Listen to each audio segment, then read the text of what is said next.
But what I told you is that if I use my pen, it's difficult to read your message. So 1 minute ago, I tried to read your message, and the system was out. I was obliged to open it again. So um, please try to speak instead of sending message. Okay, I will try to do something now. Okay, let me just. Okay. Oh, Excuse me, Prof. yes. Yeah, may I have a question? Yeah, sure. For the developed market like Europe or US, so which type of the derivative tools is more popular between swap option and future based on your experience? I'm not sure to have understood. Could you maybe, because I don't hear you very well, if you can speak maybe small louder and slower to explain, it would be better for me. Could you? Yes, can you hear me more clearly now? Can you get me what? Can you hear me more clearly Yes, now? I hear you now. Yes. Yes. My question is based on your experience for the developed market like US or in Europe, which type of the derivative tools is more popular in the past until now between swap, future, and option? Okay, I understand. The most developed market is futures and forward.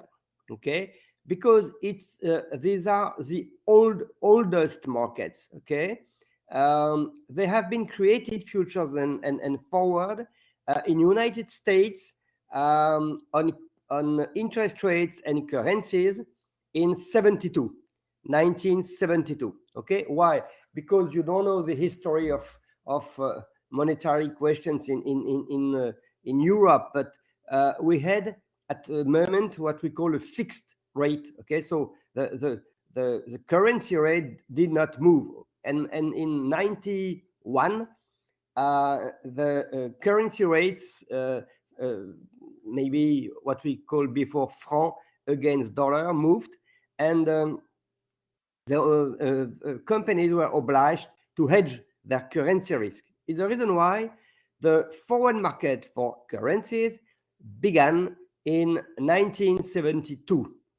After we created futures market on interest rates on bonds in 1975. Okay, so the creation of forward and futures is roughly for currencies and interest rates, and slightly some years after on equities around 1970. For commodities, it's older because farmers used futures markets since middle of 19th century. So it's an old market, commodity futures market. But for financial underlyings like interest rates, currencies, and equities, it's around 1970. Options now, it's in the world around the end of 80s, 1980s. Okay, between 1985 and 1990, the creation of the options market, and the swap market is around at the same time. Okay, so now these markets are very used by every company in United States, in the Eurozone. It's something like 40 years after. These markets are around 40 years old, okay, roughly. And now a lot of companies used options, use swaps, use forward for hedging their commodity risk, their currency risk, their interest rate risk. Okay, so these markets are now not old, but because they have been created around 70, 80, but they are not really new. What is new is that we create, for instance, foreign market on new underlying assets. Let me give an example. We now would trade futures. Maybe that's very strange, but I will explain you on weather. The weather, the temperature, the level of rain, the level of snow, because you have a lot of companies which have weather risk. Okay, weather is cold, it's hot weather, and in Chicago now you can buy and sell futures on weather. Maybe it looks strange. It's not strange at all. Do you imagine you are a beer company, a producer of beer? The consumption of beer is correlated with the temperature. When the temperature is hot, a lot of people drink beer. When the temperature is low, few people drink beer. So the reason why we made a correlation between consumption of drinks, and essentially beers, and temperature, and we obtained a very high correlation. So if you are a beer producer, your main risk, in fact, is a weather risk. You're sure that if the weather is bad, you will sell a few bottles of beer. If the weather is good, you will sell a lot of beer bottles. So your earnings, your result, your income does not depend on the quality of the management of the beer producer, but your income depends, in fact, on the weather. And imagine today that you are a beer producer of beer, or of drinks, of, I don't know, Coca-Cola or something like that, and that you are make your budget for the 22 year, for next year. You make your budget, okay? And you say, how do we sell, which quantity of beer do we sell next year? In summer, for instance, I will give you a figure. 1 degree difference, a change of 1 degree is equal to a change in beer consumption of 7.5%. South of Europe, we have this correlation. 1 degree lower, temperature lower, minus 7.5% beer sold. And 1 degree higher, you have 7.5% higher for beer consumption. So what do? If you are a beer producer, you call your bank, okay, and you tell, I would like to sell you forward, because it's you trade, in my example, not with a futures market, but with a individual counterpart, that is forward, but economically it's the same thing. And you say, I sell you forward temperature next August, that is in 2022 year, okay, next year, during August, okay, and I sell you temperature forward. What is your price? Imagine the bank says, because you will ask some meteorologists, some people, experts in climatology, and the answer by the bank will be, for instance, okay, my price is, you have to indicate a town, okay? Maybe in the capital of, I don't know, of Spain, it's Madrid. In Madrid, I will trade with you at 25 degrees. So the beer producer sells temperature in Madrid during next August at 25 degrees. Then imagine that next summer, next August, we calculate the average temperature during the month of August. And the average temperature, what we could call the spot temperature, is, for instance, 20 degrees instead of 25. What happens? The producer of beers sold temperature at 25. Now the spot has been finally 20. He has a gain of 5 degrees. You sold forward at 25, you buy back at 20. you have 5 degrees. In your contract with the bank, you indicate what is the amount in dollars, for instance, for 1 degree Celsius. And imagine that for 1 degree, the bank has to pay 1 million euro, $1 million, 1 million. So if the temperature has been 20, that you sold temperature at 25, the bank gives you $5 million. But these $5 million, which are hedging gains, offset the loss you have because you sold lower beer, a lower quantity of beers, because the temperature has only been 20 instead of 25.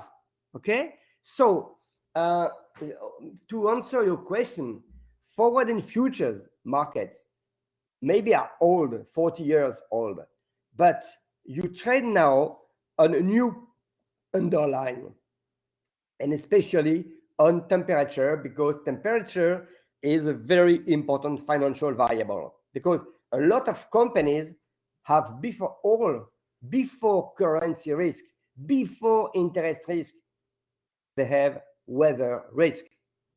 And you can also use futures on raining, okay?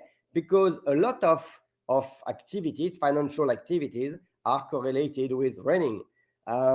Take the leisure parks like Euro Disney.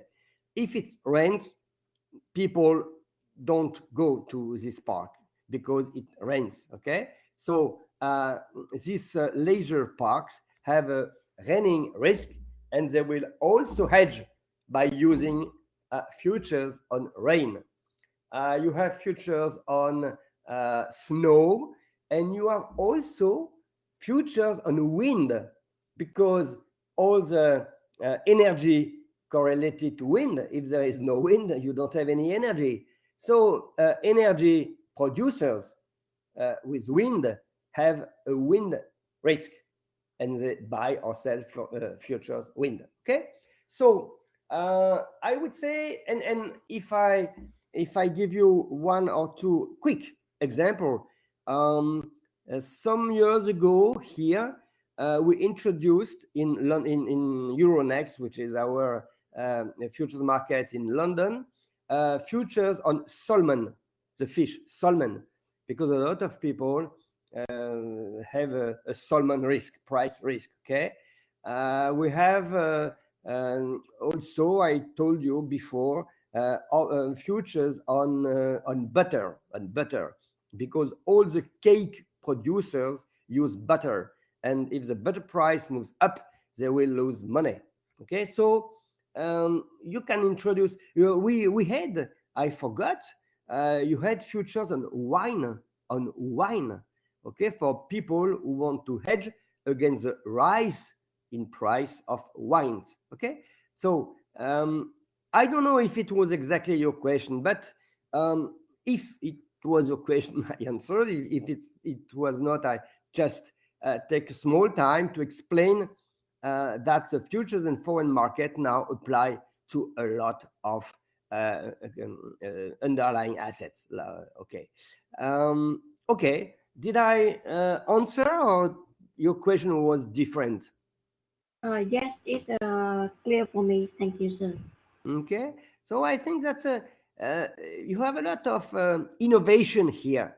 I don't know if you have already forward futures in your friendly country, but I think that if you introduce these markets,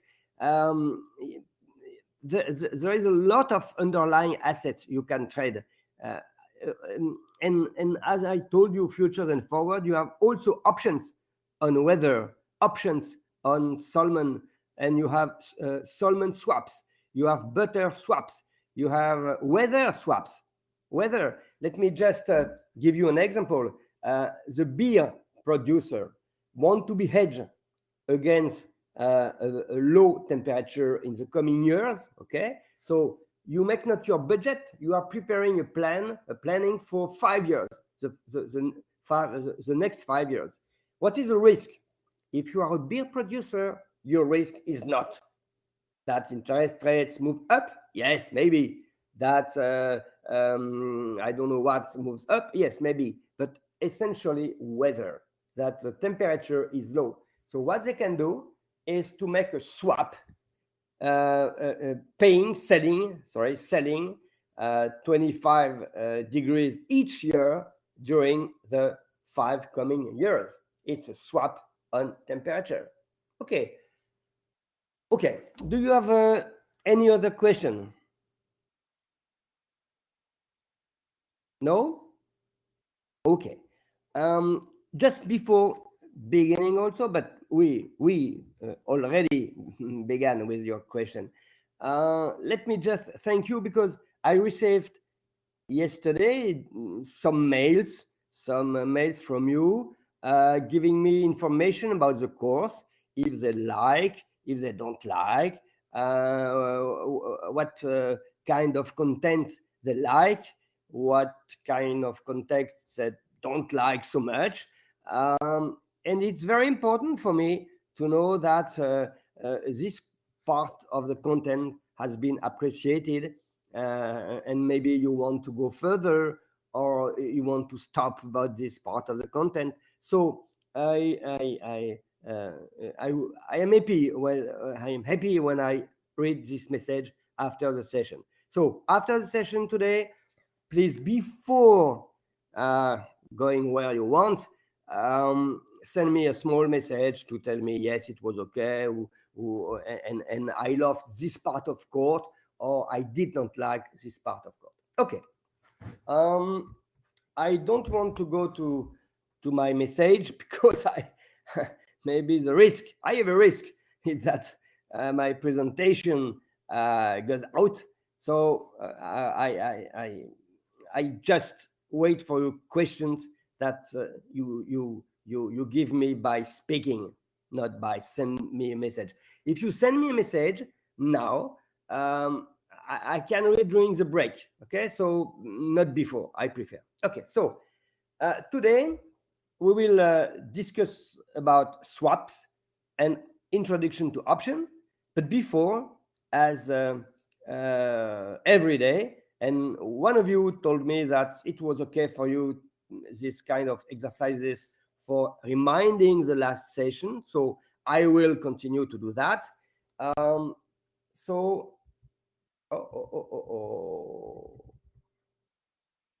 Sorry, because I don't know where am I.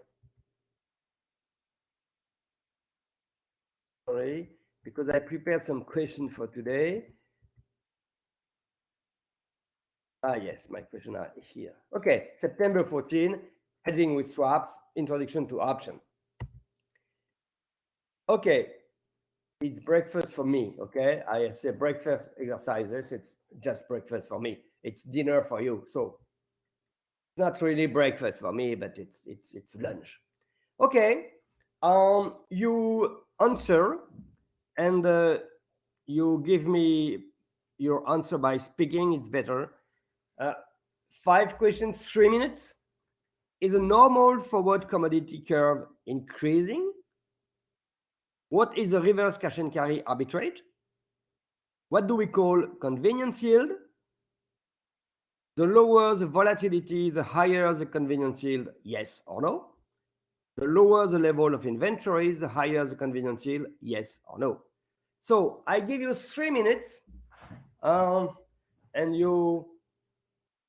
I would like to go to my message, because it's better for you. I think you prefer to send a message than speaking. Probably, yes. Since the beginning of the course, a few of you speak. So maybe you prefer to send a message. I can try. I give you 3. Okay, I have an idea. I give you 3 minutes for these 5 questions. You answer by message. After I read the message and I give you my answer, my own answer, and if I have a technical problem, don't leave. I come back. I reopen the material, and 3 minutes after I come back with you. Okay, so you can send me a message. 5 questions. Please answer. Send me a message, and I will answer myself after. If you have questions, sure, you can ask me. I am here.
Okay, now I can look at some answer. Yeah, one of you said might upload my slides, which are different because I adapt every day. Okay, I will do that. Okay. Yes. Okay. Is a forward commodity curve increasing, a normal curve? One of you say yes. The longer the term, the higher the forward price. He's right. Yes, a normal forward curve is increasing. It will increase at the beginning of the period. I will discuss. Okay, about the first question. I go back to that, and I hope I can use my pen. As you know, as you remember, but everybody was right, the forward curve, when it's normal, is increasing. Why? Because if you have a wheat risk, because you are, again, a cake producer, and you have to buy wheat in the coming months, you have the risk that the wheat price moves up. You ask a commodity trading company and you tell it, okay, I would like today a forward price for buying wheat in 3 months. The guy in the commodity trading company will hedge itself. He will borrow money, buy spot the wheat, and store it. And the forward price will be just equal to, be careful, I'm not sure it works, but okay. So the forward price, oops, okay, forward price, it's difficult, at 0 time t, okay, it's t is 3 months, is equal at spot at time 0 times 1 plus interest rates times time. Here, because it's 3 months, it's 0.25. Okay, that's cost of financing. So the guy in the commodity trading company will say, you want a price if I deliver wheat in 3 months for you, but I will buy for hedging the wheat immediately on the spot market. And as to buy spot, I have to borrow. You will pay, dear customer, the cost of financing. So the first part of the forward price is spot times 1 plus interest rate. But the commodity trading company will store wheat. So you have to add cost of storage plus eventually cost of insurance, because you have to insure your place where you store. Okay. And then, as you see, the higher is a maturity, the higher is a forward, because the cost of financing moves up with time, and the cost of storage moves up with time. Maybe it's $1 per month. So if you buy forward 3 months, you will pay $3. If you buy 1 year forward, you will pay $12 storage cost. So the good answer here is yes, a normal forward curve is increasing. And if, as we already did, the market price for forward FOT traded on the market is higher than spot plus that, spot plus what we call cost of carry, you immediately have an arbitrage, which name a cost of a cash and carry arbitrage. Imagine that the price here, spot price, is 300. Imagine interest rate is 0 to be okay, and you have $1 per month for storage cost. So normally the forward 3 months is equal to 30, 1 plus 0% because interest rate is 0 in my example, plus 3 storage equal 303. Imagine that the market price, the forward, is now 310. Why? Because a lot of speculators think that the wheat price will move up. They bought a lot of futures on Chicago, and the forward price, the futures price in Chicago moved up to 310. Now, what does a commodity trading company do? It will borrow money, buy spot, store, and sell immediately futures. I buy spot, I sell futures. And you have a gain of $7, which is sure $7, because you borrow at 0%, you buy spot at you have more than that. Yeah, you buy spot at 300 and you sell at 310. So you have at minimum a gain of $10. And as you you have to store, as you have to store, minus 3 is equal to 7. Sorry, I was okay. $7. It's your cash and carry arbitrage. You borrow money, you buy spot, you store. Cost of buying is 303, spot plus storage cost. You sell futures immediately at 310, and you have a gain of $7. Okay, that's called a cash and carry. If we have that, what happens?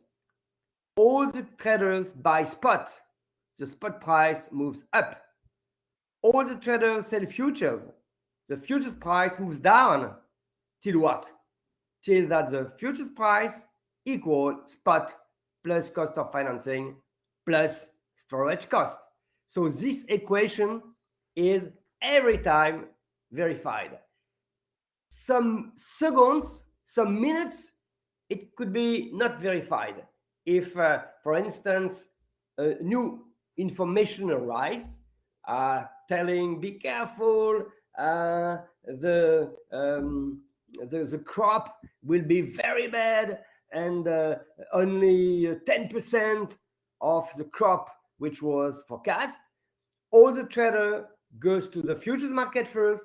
They buy futures on wheat. The futures price move up immediately.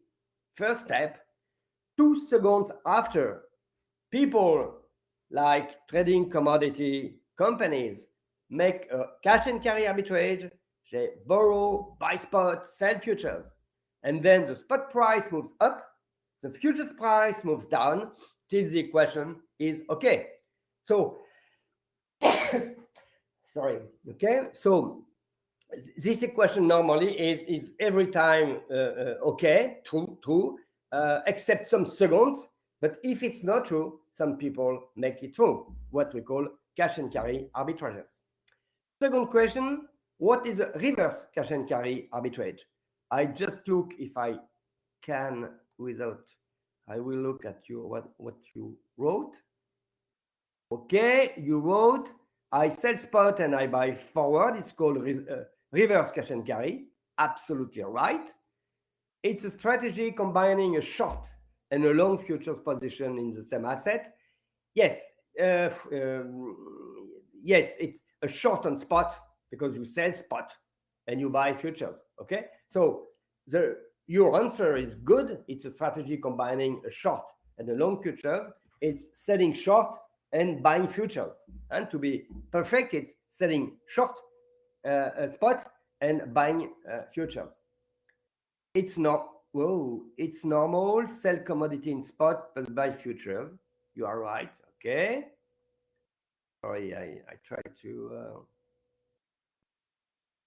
okay, other answers. Okay, one of you answered to the 3 and 4th question. What is convenience yield? Convenience yield is the opportunity cost of selling spot assets. I cannot give you a better answer. Okay, I will just explain a last time for everybody because maybe everybody is not so quick on the answer as TWI, because it's always TWI, not always, it's again TWI who gave the good answer. But a lot of you gave good answers. Lower volatility, lower convenience yield. Yes.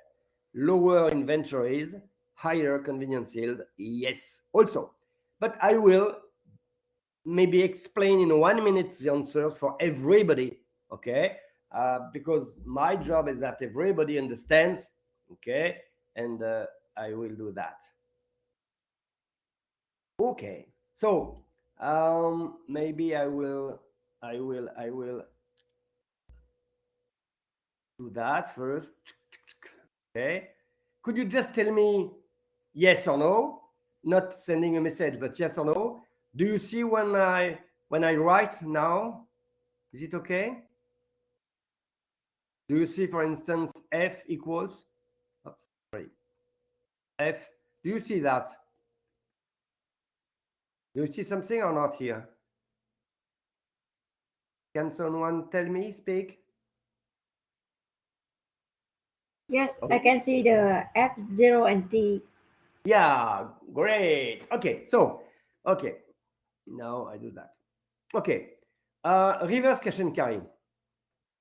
Imagine the spot price for wheat is 300. Interest rates, short term is 0%, to be easy. Imagine cost of storage is equal to $1 per month. Okay, so normally the theoretical futures price should be 300, 1 plus interest rates time multiplied by time plus $3, $1 per month. Okay, okay, and it's equal to 303 as we saw dollars. Imagine now that a new information arrives on the market telling that the new crop, the next crop, wheat crop, will be huge, 2 times the amount which was forecast, 2 times. What is, if you are a trader, what do you think immediately? You think if the new crop is huge, the price, the supply will be huge, the price will go down. Because if the demand is the same, if the supply moves up, the price will move down. Okay, so you think the price will move down. Every trader in the world So we'll sell futures on wheat futures. And the futures, which was traded at 303, for instance, moves down because a lot of people sell it, and it moves to 290. Okay? So now you are working in a commodity trading company. You say the spot price is 300. It has not moved. Just the futures price has moved. The futures price, not the spot. Okay? It's traded now, the futures at 290. You say, oh, I love money. I would like to make money. How may I? I sell spot at 300, and I buy futures at 290. And I am sure to have again, which is at minimum $13, which could be higher, because if you want to be an expert on futures market, you know that normally if the interest rate is not zero, when you sell spot, you receive money and you invest the proceeds on the money market. So you must add here, you have a gain of $10 plus interest rates times T, times 3, because you sell at 300, okay?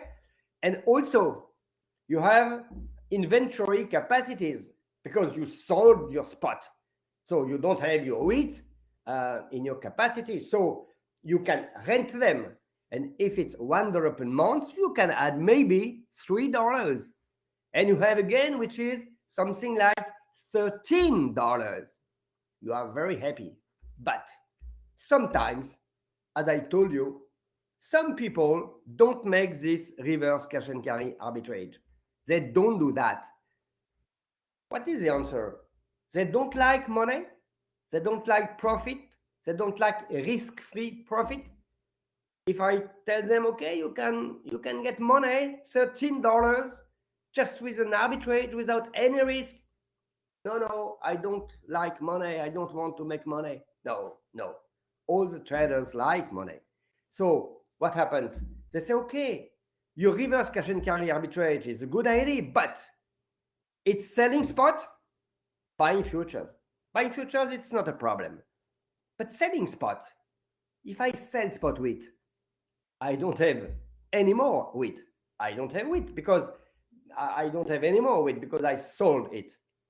And if tomorrow or during the 3 months period, the wheat price, the spot here, moves from 300 to, for instance, 400, I cannot sell it because I don't have wheat anymore. I sold for an arbitrage.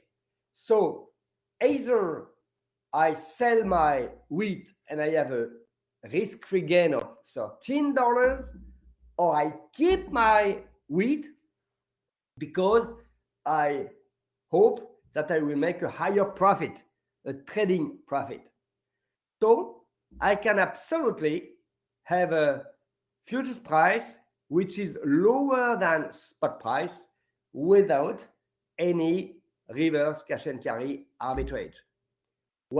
And there is another explanation, that is that you can use your wheat for producing maybe cakes, and if you sell your wheat, you don't have your wheat and you cannot sell I don't know, cakes. Okay, so it's the reason why the good formula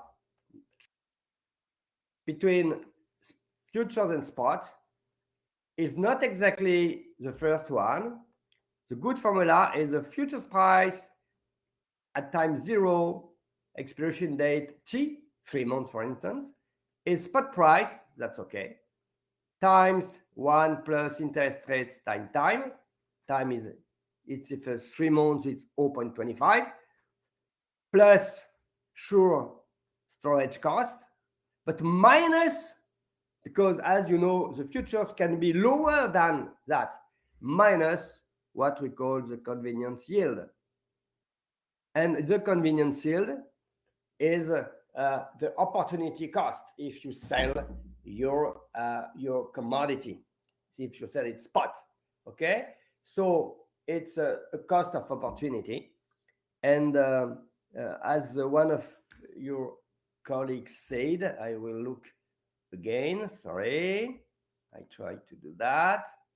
Okay, it's an opportunity cost. It's Tui who is writing that. It's the opportunity cost of selling spot assets. Yes, I absolutely right with that. Again now, okay. The lower the volatility, the higher the convenience yield. Yes or no? No. The answer was no. Let me just write no. Whoa, let me. No. Why no? No, because if the volatility is low, selling spot, buying futures for having a risk-free arbitrage of $13 is okay. Yes, you lose your commodity, but as the volatility is low, you will probably cannot sell it with a gain in a trading activity because the price will be stable. Imagine the price does not move. You can sell spot your asset and buy your futures because you are sure that you cannot sell your commodity you just sell today. You cannot sell it in the future because the volatility is zero. So the lower the volatility, the lower the convenience yield. And now, according to inventories, the lower the level of inventories, the higher is the opportunity for that the price moves up. Because when the level of inventories is small, if the demand moves up, the price will move up. So the lower the level, the higher the convenience yield. The answer here was yes. Okay? Do you agree with that? Do you have some questions about that? Now I can, without any problem, go from my slides to your message. So you can again send me message now if you don't want to speak with me. And I will just look if I have some message. Okay. Yes, it's clear. Okay. Have you other message? Okay. Again, if because it's really not so easy, if at any moment you don't see anything, please stay here. I just reopen the system. Okay. So and it takes 2 minutes. So okay, someone is writing, so I will wait. Someone is writing.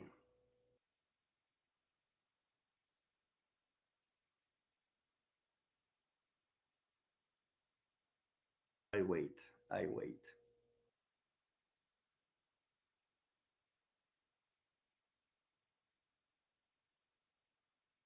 2 persons are writing, but there is does the statement low volatility, low convenience yield apply with stock? No. Oh yeah. Sorry. Okay, stop. If you have a small volatility, you have a small convenience yield. Sure. Can you explain the answer? Okay.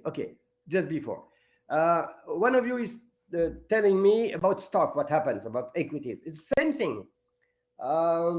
If your stock, the stock price does not move a lot. It's not a volatile equity. Its price is very stable. If you sell your stock and buy it in the future at a forward price, if the forward price is lower than spot price, you make money. You sell spot, you buy future. You have a gain, which is the difference between futures price and spot price. But you don't have anymore the equity because you sell it, and you will recover your equity only in 3 months. But if the volatility is low, it's not a problem for you. You have no risk not to be able to sell it at a higher price. The convenience yield is the cost of opportunity. Okay, if the price of the stock does not move, you can sell it on the spot and buy it back in the future. You are sure that you will not miss any opportunity to sell it on the spot market at a higher price and to make a trading profit.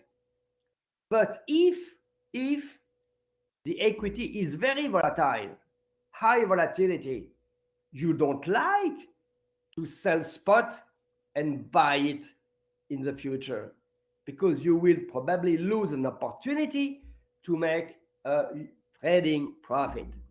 So at every time you have to arbitrage, to discuss between selling your spot and buying futures to get a risk-free arbitrage profit, or to keep your equity, not to make your arbitrage profit, because you think you can sell it at a higher price. Okay, so that's very important. Okay.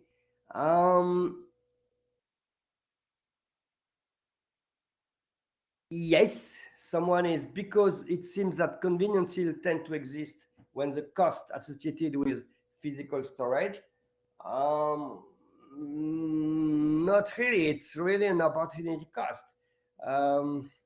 It's really because it's better to hold the commodity, to sell it at a higher price in the future, than selling it today and buying it in the future at a forward price, which could be lower, and to make a risk-free profit. So, can you explain the answer of question 5 again?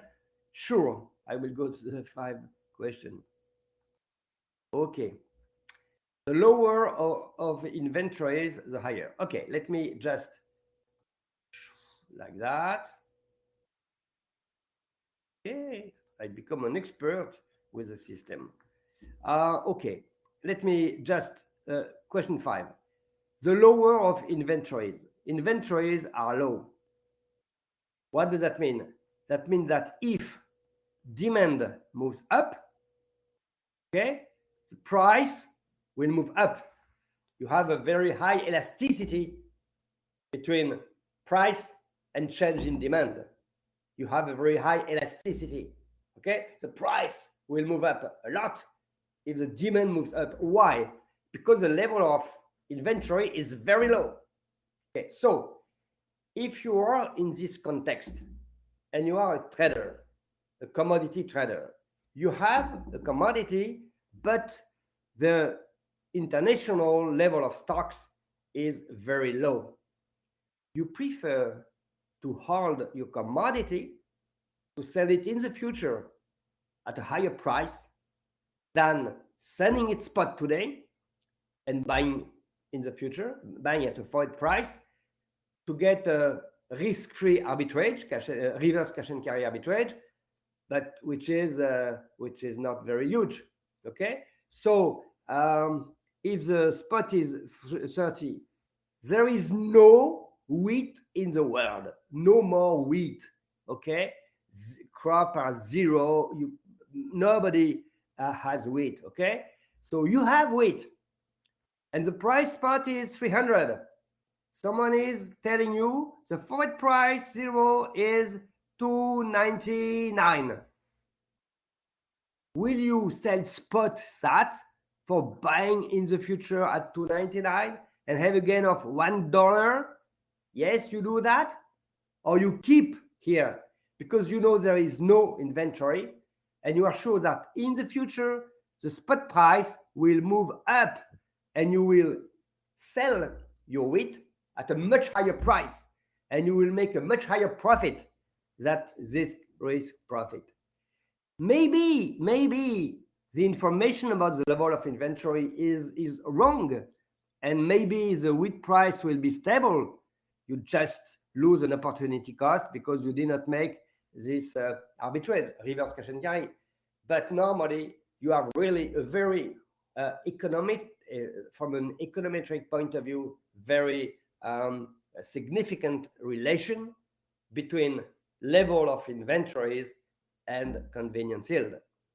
I showed you yesterday the cocoa in I don't remember the year, but the production of cocoa was very bad, and the cocoa prices were in backwardation because nobody wanted to sell cocoa because they thought they could sell it at a higher price to chocolate producers in the future.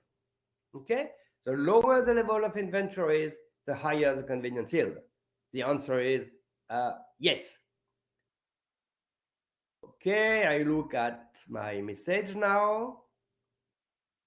Well, I improve myself. You understand? Thank you very much. Okay, thank you. Okay, fine. I go back. I am careful because I hope everything will not go out. Okay, that was the first slide for exercises. Second exercises. That was quotes of September 13. That's yesterday, you know. I work after the session, okay? Because it's not 10 o'clock p.m. after the session for me. It's just 5 o'clock. So I'm not so tired, and I can look at, I read your message. You tell me, yes, it's good to begin by some exercises. So I say, I will make some exercises, and I use a quotation. And so you have real time or quite real time quotation. So yesterday after the session, or day before, I don't remember, yesterday when I prepared to adapt the documentation with real-time data, market data, I went to the Chicago Mercantile Exchange where we trade soybean futures, okay? Soybean futures. And as you know, you have here the last price and here the prior settlement price. Okay, we did not speak about what is the settlement price. I will explain after. I have here for you 3 questions. You send me a message or you speak as you want, and after I will look at your message. First question, does the forward price curve look correct, and why? You have here the prices. You look at the last prices, for instance, September, November, January, March, May, July. Maybe you ask a question. It's why the number of expiration date is really small. You just can buy future January, March. And what happens if I want to buy wheat February, for instance, 22 February? It's not traded.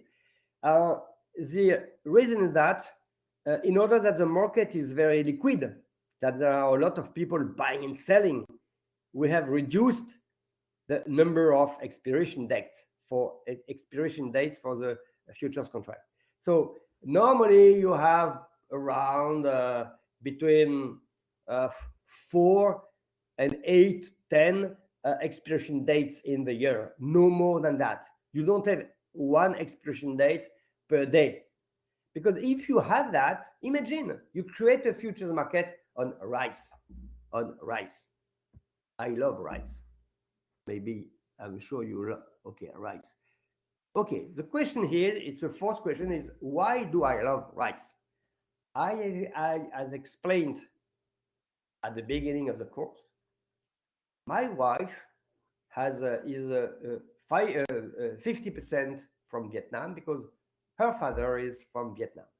So her father taught how to cook rice in a good way. And I can tell you that my wife cooks rice very well. So I love rice, okay? Very well. So I come back to that.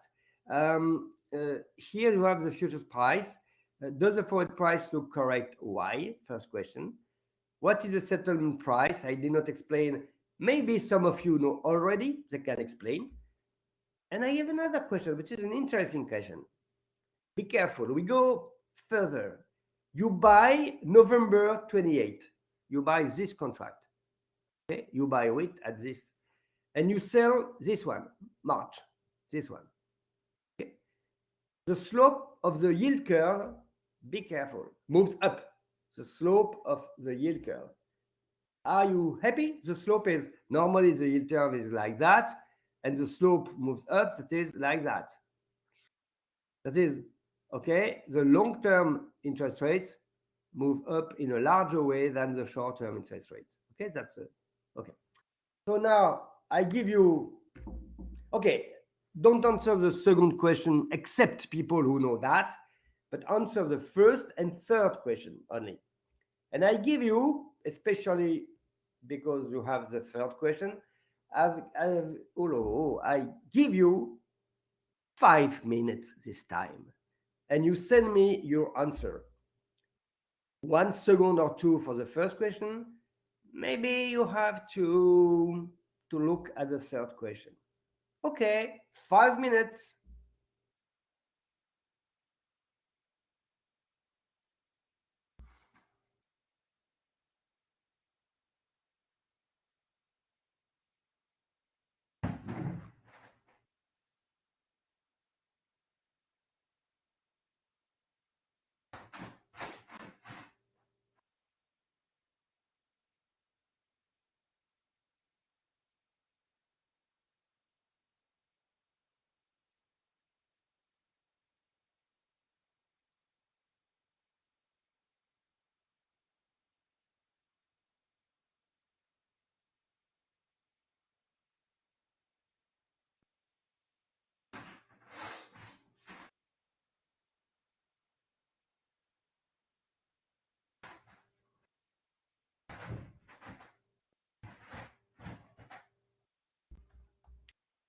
I look if some of you already answered. Maybe some of you are very good.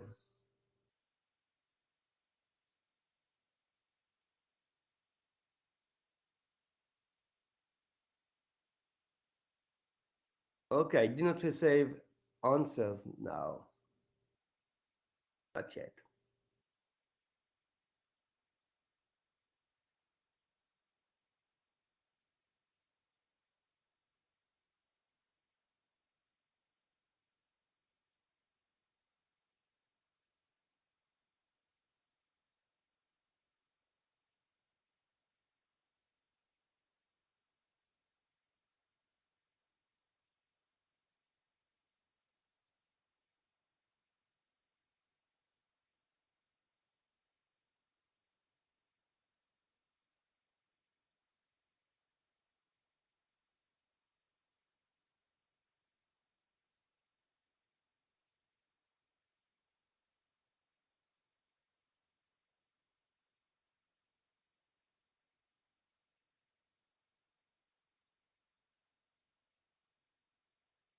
Okay, give you 3 minutes more. I wait for answers. Only question 1 and 3.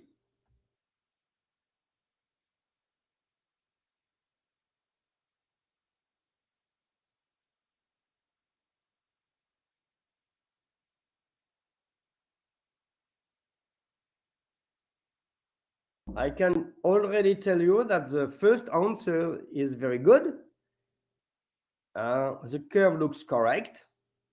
The longer the term you need to hedge, the higher interest and storage cost you have to incur. That's perfect. I cannot tell you other things. That's perfect. So you can keep this answer. It's perfect. So for everyone, as you observe on the here, the higher the maturity, the longer the maturity, the higher is the price. And the difference between two expiration dates is cost of carry, which is cost of financing plus cost of storage. So when we together look at this screen given by by Chicago Mercantile Exchange, we say this market is okay, no backwardation. We are in contango. In contango, it's when the commodity futures price is increasing. And what is surprising is a backwardation curve, what we call sometimes inverted commodity curve. That is, if the futures price is lower than. And normally, if the price is lower, it's because people expect that the price will move up. And the convenience yield is exactly to cover the risk. Okay, fine. Okay, the first question for everybody, I think everybody understood that, but okay, we maybe improve because now we observe the prices and we understand everything. We understand that the curve, the prices are increasing, and the difference is the cost of carry. Okay, and if the curve was inverted, we would have an explanation. We would say, oh, the soybean price will move up because the level of inventories is maybe very low, and for political reason, we think that the volatility of soybean will be very high. So, okay, no problem on this market if you look at that. You buy a November contract, and you sell a March contract. March, here it's March, it's not Mars, it's March. Okay, the slope of the yield curve moves up. Happy or not happy? You send me your message. Are you happy or not happy? Just you write happy, not happy.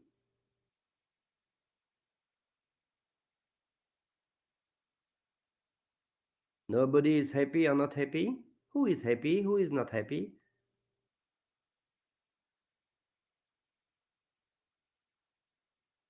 Are you happy or not happy?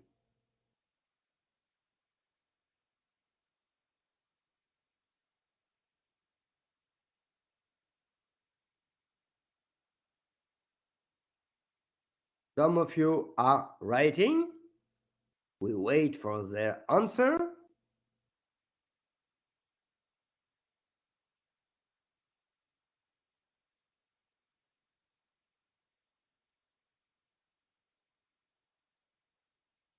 On my screen, I see that you are writing, but I don't see anything. I don't see any answer. You have 50% chances to be good and to be not good, because it's yes or no. Are you happy, not happy?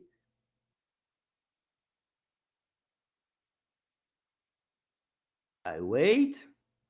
Just one word, happy or not happy. Nobody wants to tell me if he's happy or not happy.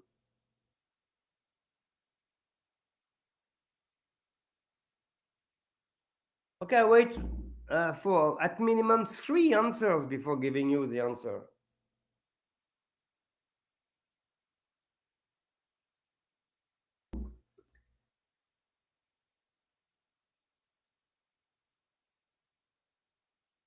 What is strange is that I see that a lot of you are writing. I see that on my, but I don't. Okay. Ji Fung An Lee is writing, for instance, but I don't see her or his answer. Maybe you can speak and tell me, I am happy, I'm not happy.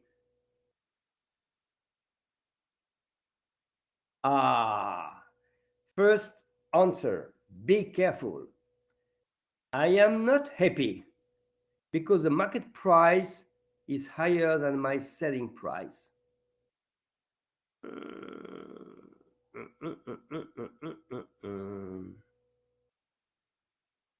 I'm not sure to understand. You are not happy because the market price March is higher than my selling. In my exercise, I look again. You buy November at 1,288 and you sell March at 1,300.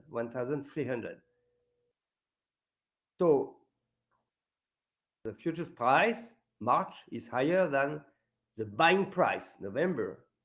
So it's the reason why already I'm not sure to understand your answer. But I observe that you are not happy. We will see if you are right not to be happy. Okay, maybe you give me two answers, and it's not a problem if it's wrong or right. Just for fun, you make your bet. Happy, not happy. Happy, not happy. Nobody. Tui is writing. Tui, I wait for your answer. Are you happy or not happy? Tui does not want to tell me if she's happy or not happy.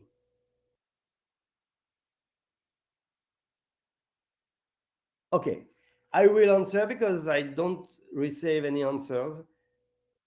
Okay. Okay, I will answer. Look at November is normally we are in September.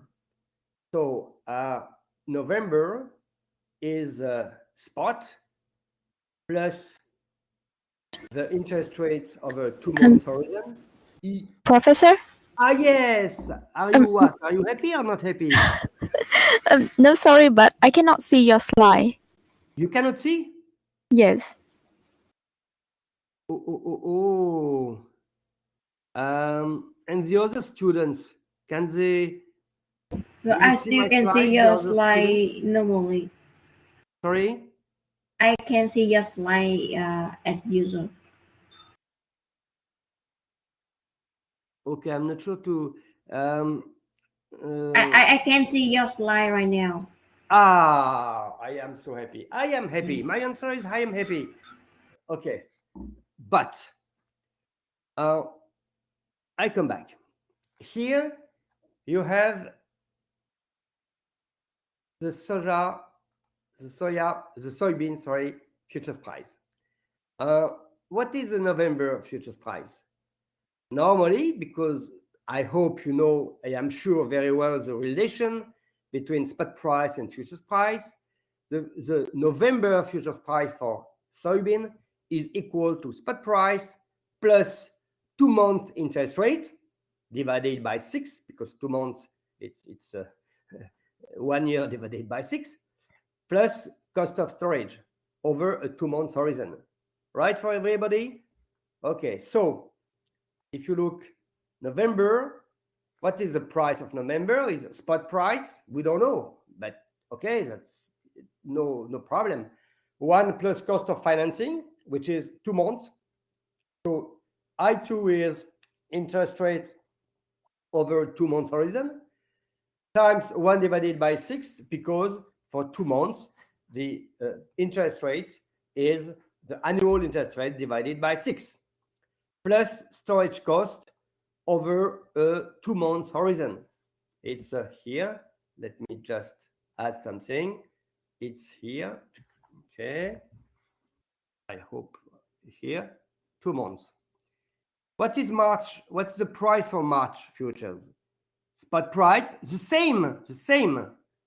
1 plus 6 months interest rates, because between September and March we have 6 months. We have 6 months? Yes, we have 6 months. Times 0.5, because it's 6 months, 1 year, plus storage cost, 6 months. So it looks absolutely normal that March has a price which is higher than November. Okay, that's first step. We understand very well. And maybe we check. And what we observe? We observe that up here, the March price is higher than the November price. Normal cost of carry is higher, cost of financing is higher. Okay, that's the first step. For understanding futures market well, you first have to understand why the curve is increasing. And I know that most of you know that now. Now more difficult. And I prepare you to be a trader in a commodity trading company. You buy this contract November and you sell March. If you buy, you will have to sell after. And if you sell, you have to buy after. What happens? So buying November and selling March give you an exposure on the yield curve. Why? Because the November price is spot plus something, and March is spot plus something. You buy November, you buy this one, and you sell this one. So you don't have any position on the spot price of soybean. Because if the spot price moves up by 10, the November contract will move up by 10, and the March contract will move up by 10. But as you buy November and you sell March, the two exposure offset. You don't have any exposure on the spot price. When you buy futures and you sell another futures at a different expiration date, you don't have any exposure on the spot, because the forward is equal to spot plus cost of carry, and you buy one, you sell the other one. But be careful. You don't have any exposure on spot, but you have an exposure here, because here the November price is cost of financing during 2 months, and here is cost of financing during 6 months. And now if the slope moves up, it's a difficult exercise, but we have to be very good if you want to work for Goldman Sachs at the end of the seminar. Okay, here you have interest rates, here you have maturity. The yield curve is like that, for instance. Okay, yield curve, you know. And if the slope moves up, it's something like that. Okay, what does that mean? Here you have the 2 months interest rate, and here you have the 6 months interest rate. That is that the 6 months interest rate moves up in a larger way than the 2 months. The change of the 6 months interest rate is higher than the change of the 2 months interest rate. Okay, that's because the slope of the yield curve moves up. So this part here is higher than this one. Okay, what happens? The March futures contract, if the 6 months interest rate will move up, but it will move up a lot because the cost of financing has moved up a lot, because the 6 months has moved up a lot. The November will move up also, but in a small size here. So the November price will move up more than the March price will move up more than the November price. And as you bought November, you will make money. But you sold this one, you will lose money, because you sold a futures contract. If the 6 months interest rate move up, the futures contract will move up. If you buy back, you will lose a lot of money. So you will make money on November if you sell your contract, but you will lose more money on March if you buy back your contract. So globally, you lose money if the slope moves up. You are unhappy. Okay, maybe it's difficult to understand that, but okay, maybe some of you understand a little. Okay, what is important for me is to understand that if you buy a futures contract, you have an exposure on the spot, but also the cost of financing. If the interest rate moves up, the price of your futures contract will move up because the cost of financing moves up. And if you buy and sell, you don't have any exposure on the spot, only on the yield curve. I know that it's not so easy, and maybe we will come back. I don't want to be too difficult today, okay? Sorry. Okay, oops. Okay. Now, just we will make a break in some quick minutes. Okay. You know, it's a pork. Why this picture? Do you know? Can someone tell me by message, because you don't like to speak? Tell me, send me a message. Why do I introduce a pork in a seminar on forward and futures markets? Can you explain me? Can you explain? I go to my message. Do I have some answers?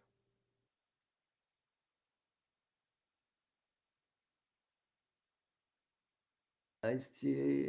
Okay, Prof, could you explain what we can ignore the impact of storage cost on the November in last example? Yeah, sure, I will explain.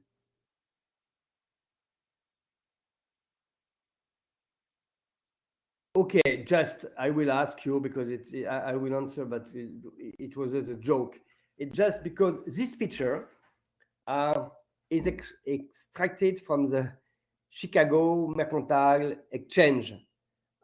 Why? Because they introduced futures not only on pork, because we trade on futures pork belly, that's this part of the pork. You can buy and sell on future since a long time. So now, and it's an answer to the first question, you can also buy futures on ham, on picnic. I don't know what is picnic, but it's picnic. On Joel, okay, I understand. On loan. So, you know, because a lot of people who are producing food have a loan risk, a ham risk, I don't know, a belly risk. Okay. So if you look at the Chicago Mercantile Exchange market and you will open, you go to commodity futures, you have the list of commodities who are traded, and they introduced, I think 1 year ago, futures on some parts of the pork. Maybe we could introduce a future on the nose. Why not? I am very surprised there is no futures contract on the nose. Okay, you know, that's very what we call that's a strange innovation. But now they cut the pork and you can buy and sell futures on each part of we can buy and sell shoulder. So if you think that the pork shoulder will move up during the break, you buy a future on shoulder on the Chicago Mercantile Exchange, pork shoulder. Okay, great. I have a question I don't remember. Question was, could you explain what we are? Okay. I understand. I come back here. Okay. In my exercise, you buy a futures contract and you sell, you buy November 21 and you sell March 22. So if the spot price moves up, the November price move up, and the March contract will move up also the same way. So you don't have any exposure because the gain you have on November is offset by the loss you have on March on the spot. And if the spot, for instance, moves down, here the spot moves down by minus 20. Okay, I will write with my pen. And here you lose money because the spot has moved down. But if the spot moves down, minus 20, as you sold March, you can buy back your contract at a smaller price, minus 20. So you don't have any exposure on the spot if you buy a contract and if you sell another with two expiration dates. Now, storage cost. In my example, I told you just the yield curve, the slope is moving up. The slope is moving up. I did not speak about storage cost. So if the storage cost, this one is lower than this one, S1 here, S2, S2 is higher than S1. But if the cost of storage does not move, your exposure will not move, because the storage cost of November is the same, the cost of March is the same. You can make maybe a profit or a loss if the storage cost of November is different from the changes differently with the storage cost of March. But normally the storage cost is the same. If you store a commodity 1 month, 2 months, you pay per month. So you cannot make money on storage cost. I give you an example. You buy November, you pay $2 storage cost, $1 per month, $2. And March is traded with $6 storage cost. So you buy a contract with $2 storage cost, you sell a contract with $6 storage cost. The reason why the March contract is higher than the November contract. Now time goes on, 1 month after. 1 month after, so the difference between storage cost was $4. 1 month after, the storage cost of November is only $1, because you have just to store. We are in October, 1 month after, you have just 1 month storage cost, so it's $1. It becomes $1. 1 month after, you have $1. Here, 1 month after, you have $5. Okay, you bought that, you sold that. The difference here is $4. As in the beginning, it has not changed. You don't make any loss nor profit.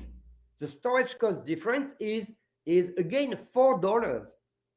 But if the 6 months interest rates move up by more than the 2 months interest rates, E6 change in E6 is higher than change in E2. Here, the March contract moves up more than the November, because the interest rate moved differently. So if I told you the storage cost is higher and moves higher here first than here, yes, the answer would have been differently. But normally the storage cost per month is the same. Just the length of storage is different, but the cost of storage is the same per month.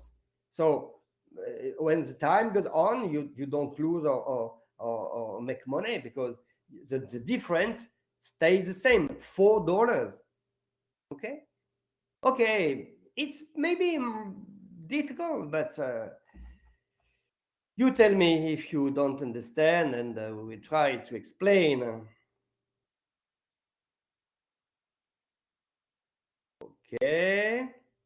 Okay, so it was a little difficult, not so difficult.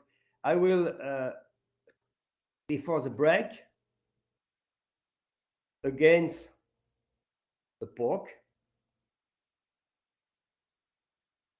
Okay, if you want to introduce a futures market in Vietnam, the Hanoi or the Ho Chi Minh Ville futures market, we trade now spare ribs.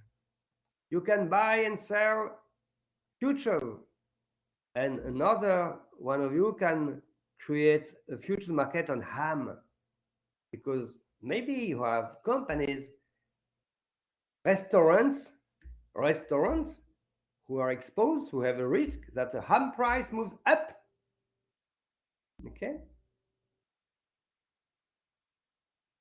Okay, before, maybe now we make a break, because it's time for you to rest, to go to eat ham. I hope you have hedged your ham risk, that you bought a futures on ham, because the price of ham has risen, has moved up a lot. So I hope that you have hedged through the Chicago Mercantile Exchange. Okay, so you have your dinner or your what you want during 15 minutes, and after we continue the session. Okay.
Okay, for the last part of the seminar, of the lesson, have you some question to raise, sending by message or speaking as you want before we go on?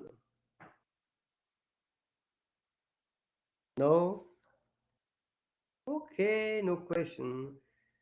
Okay, come back to that. Okay. Okay, maybe I will not solve this exercise now. You will get on the slides.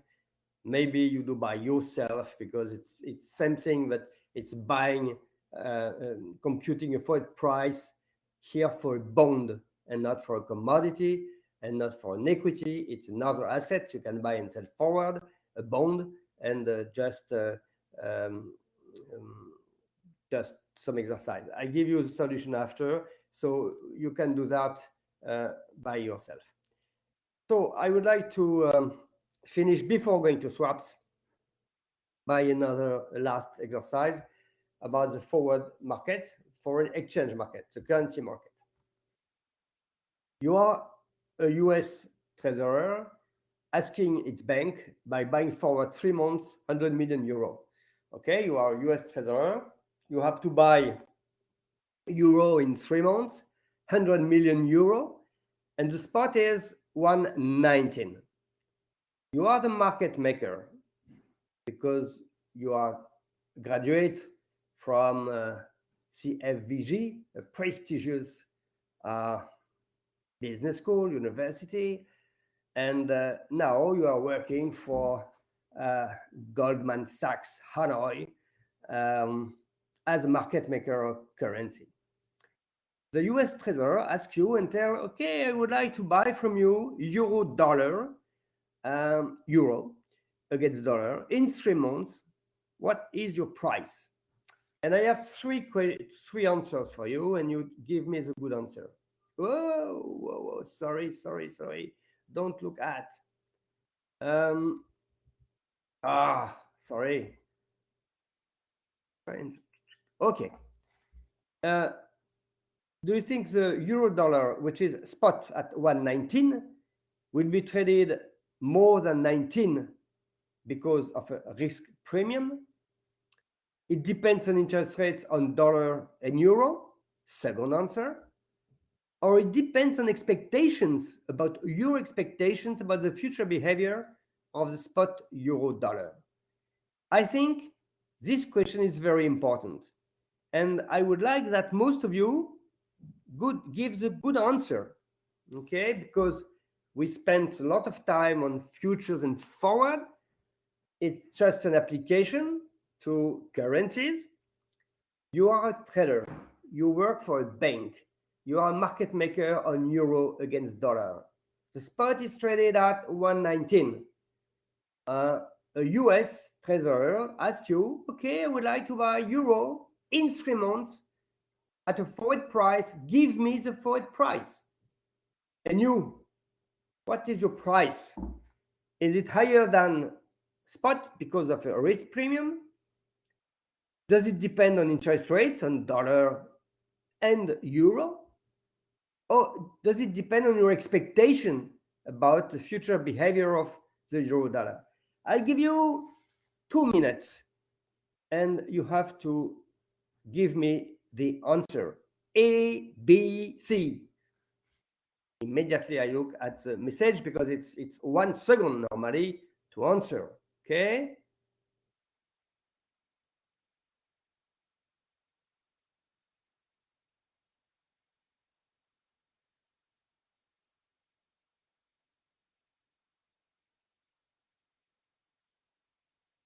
Oh, I have different answer. I have C, B, C. I wait for other answers. Nobody asked answers A, only C, B, C. One of you is, which book should I read in this class today about futures and forward? I have already seen this kind of questions, but where can we go deeper? Probably the best book in the world on derivatives, you know it. It's written by John Hull, Hull, and its name, I think, Options, Futures, and Other, yes, John Hull, and Other Derivative Securities.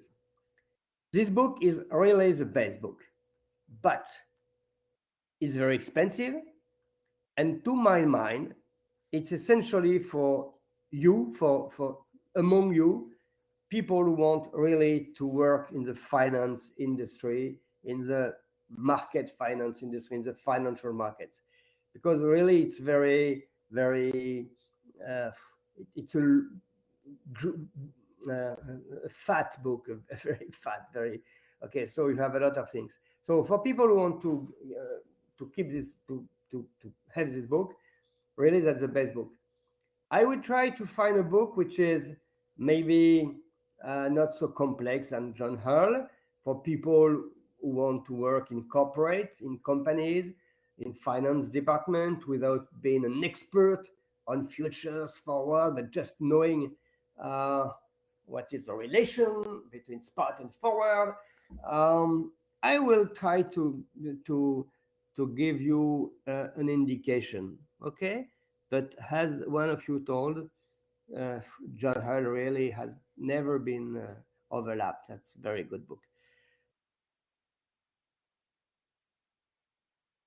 Or you speak, you are able to read French. I wrote a book on capital markets myself, but written in French. So for people, you have first to learn French. After, you can buy the book. So maybe it's quicker to buy John Hull. Okay, so seriously now, CBC. I go to the question.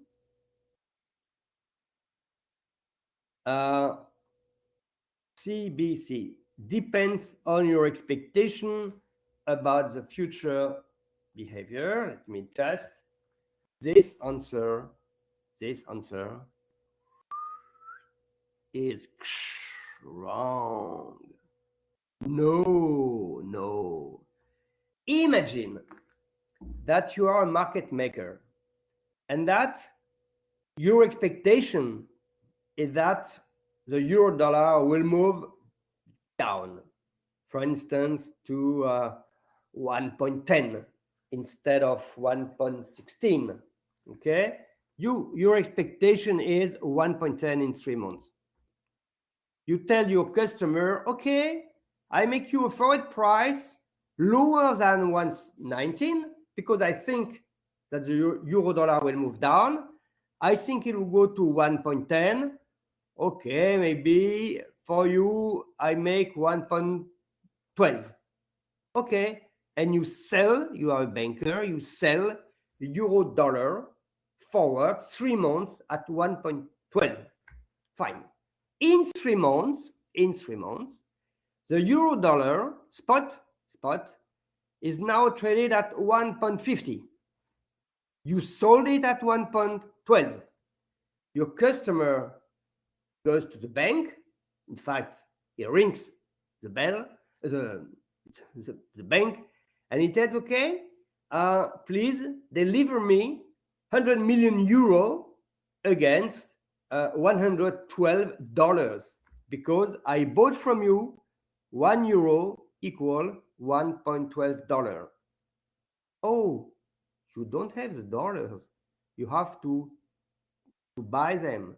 So, okay, sorry, yes, okay. I let me just, because I told dollars instead of euro. So I will begin. I will begin again. Okay, the answer is no. That's sure. No. Okay. This one is no. Why? Imagine, okay, again, that you think the euro dollar will move down. and you are the banker, you say, I think that the spot in 3 months will be 110. And I will price €1 in 3 months for a price 112. Okay? Okay. So your customer is engaged for buying from you €100 million at 1.12 in 3 months. 3 months later, the euro-dollar spot has moved to 150. Okay? So your customer goes to the bank and say, okay, do you remember, guy? 3 months ago, I bought from you forward €100 million at 1.12. Please, you have to deliver €100 million against $112. And you are the market maker, and you say, oh, I have to deliver at what? At 112. To deliver, I will buy spot at 150, sell you forward at 1.12, and I have a loss of minus $0.3838 per euro. So you have a huge loss, and you lose also your job. Never, but never, I will write never, never, you trade on the foreign market according to your expectation.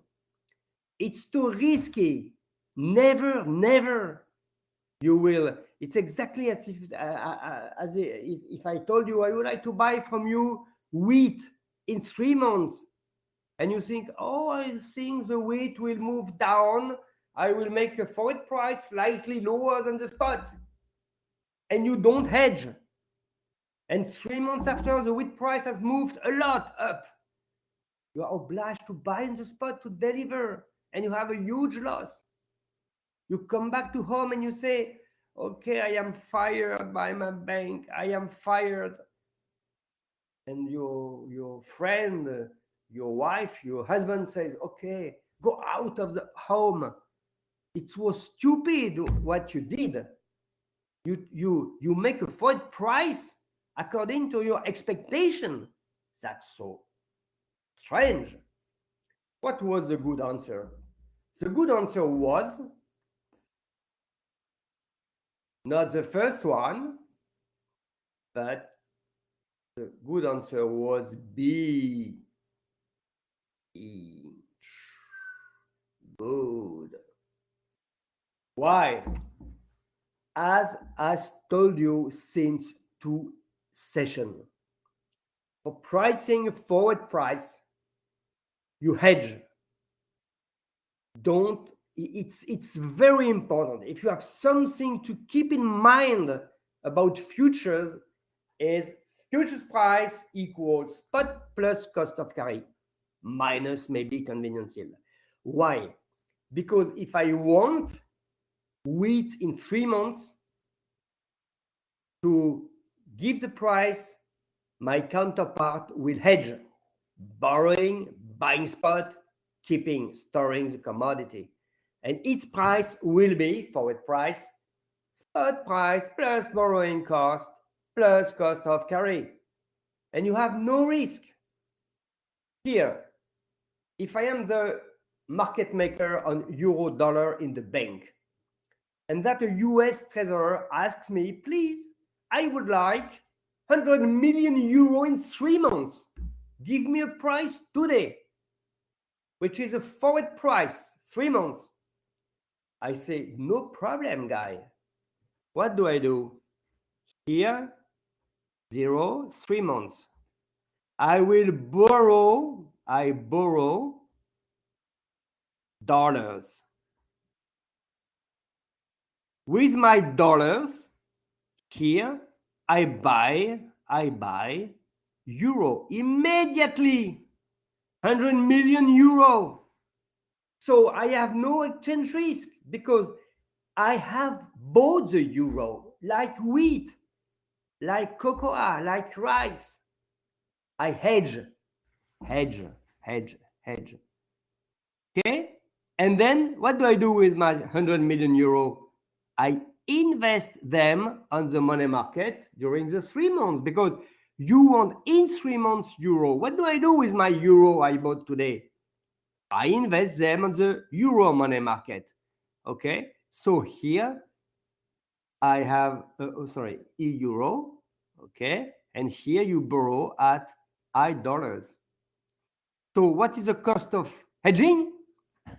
The forward at time t, at time 0, expiration date t for a currency, t is 0.25 in my example, it's 3 months, equal, I borrow dollars and I buy 100 million euro. At which price? At here, because at 1.19, that's the spot price. So I borrow $1.19, I buy 1 euro, and I invest the euro. So the forward price for euro will be S spot price, 1 plus cost of financing in dollars, times T, minus my remuneration in euro, because I invest, minus E euro times T. So forward price, maybe here.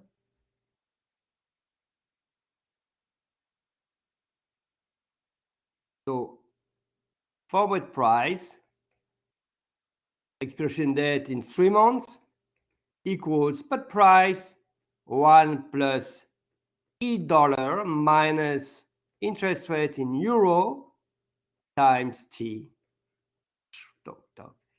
That's the formula for pricing forward a euro dollar. So the euro dollar forward price is equal to spot price plus differential of interest rate, interest rate in dollar minus interest rate in euro over a 3 month period. Why?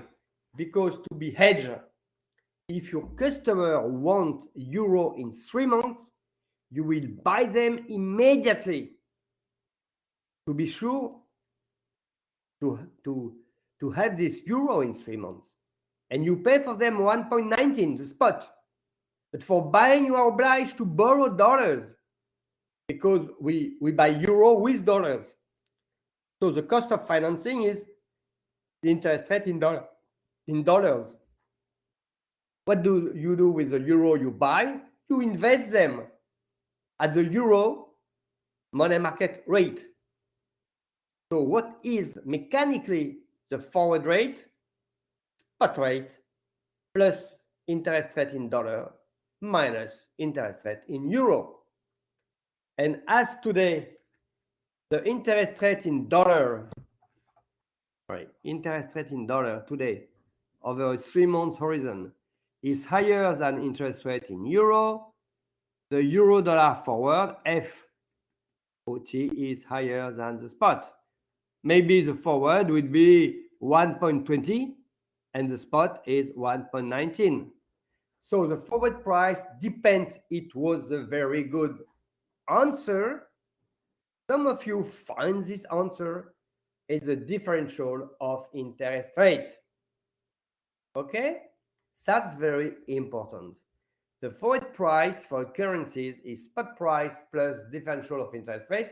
In fact, differential of interest rate is just what we call on commodities cost of carry, because to carry currencies, you have to borrow dollars and you receive, it's not a dividend, but it's an interest rate in euro, so minus interest rate.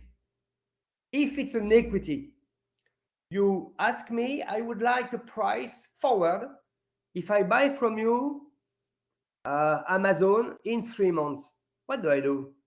I borrow dollars, I buy spot, and I hold the equities. If there is some dividend, the forward price will be spot price plus interest rate minus dividend.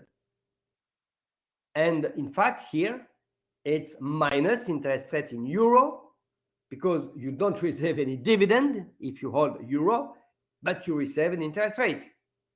And the difference between the forward rate and the spot rate does not depend at all on your expectation. Either you think the euro dollar will move up or will move down, the forward price for euro dollar is the same. That's very important. Have you any question about that? I look at your message. I am okay. I look. Don't hesitate to ask questions. Nobody already has answered.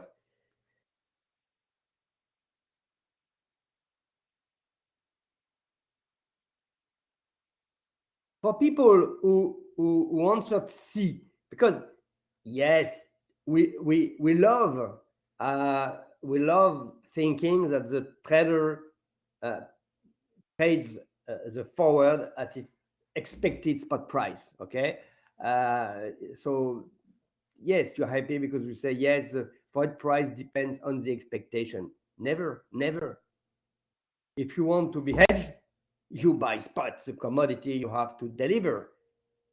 Wheat, rice, euro, a bond, an equity, what you want. You don't send me message. Why? You are on strike. You don't want to work anymore. Nobody?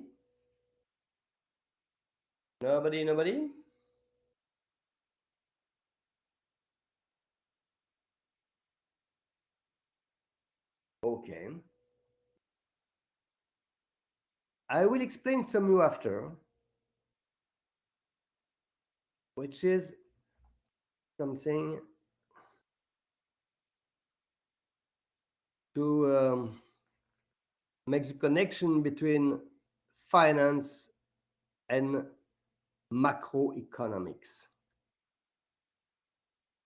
Okay. In finance, the forward rate for currencies, euro dollar for instance, is equal to spot rate times 1 plus difference between interest rate in dollar minus interest rate in euro times big T. Okay. That's already true. Why? Because again, I don't do that because it's plus here. Sorry. Just to be sure, it's 1 plus. Okay? Like that. Okay? 1 plus differential of interest rate. Okay. That's the relation is true. Every time true. Same way, if the forward price for euro dollar was higher than that, what would happen? Everybody would borrow dollars, buy spot euro, and invest euro, and sell forward the euro because the forward price is higher than spot plus cost of carry. And everybody would buy euro spot, would sell futures euro. The futures price would move down, spot will move up, such as the relation is true. So it's impossible on the market, except 1 second, that the forward is not equal to spot plus differential of interest rate. Now, let me show you something. Some of you made probably studies in economics. I love economics. And in economics, they learn probably a lot about an economist whose name is Keynes. Everybody knows Keynes. And Keynes has written a lot of books, the general theory of money, interest, you know that. Another one in which he speaks about the interest rate parity. Interest rate parity. What does that mean? He says, let me just explain. He says that the forward price is, as the answer C here seems to say, is equal to the expected spot at time t. That's expected price at time t. Okay, so that's the expectation theory, which is that the forward price is equal to the expected spot price. What is the expected spot price? Is the spot price today plus change between today and t of the spot price. That's the expected spot is spot today plus expected change in the spot price. Okay, it's another way of writing. And now what does Keynes, this guys, I love this one, right. He says, look at the two equations. The forward price is traded at this price. It cannot be another thing. If it's different, you have cash and carry arbitrage or reverse cash and carry. But we like to say that the forward is also equal to the expected spot. And the expected spot is a spot today plus change of expected spot. And he says the two here are okay. The two equations are true. If differential of interest rates, E dollar minus E that equal expected change of the spot price. That's exactly what we call the interest rate parity. That is, look at this equation. If the interest rate in dollar is 1% higher than interest rate in euro, okay? That is that the euro dollar should move up by 1% because the expected change of the euro is equal to the differential of interest rate. Exactly what we call interest rate parity. And so what does that mean? That means that today, if you look at the interest rates in dollar and in euro, as the interest rate in euro is higher than the interest rate, interest rate in dollar is higher than interest rate in euro, that means that the market thinks that the euro dollar will move up by 1%. What does that mean? That means, do you have, please answer by speaking or send me a message. Do you have any interest in borrowing in a currency with a low interest rate? For instance, today, you are a US company. As the euro interest rate is lower than the dollar interest rate, do you have interest to borrow in euro instead of dollar? So do you have any interest to borrow in a currency with a small, low interest rate? Because you pay a lower interest rate. That's good. That's very good. Do you have interest to borrow in a currency with a low interest rate? I look at the answer.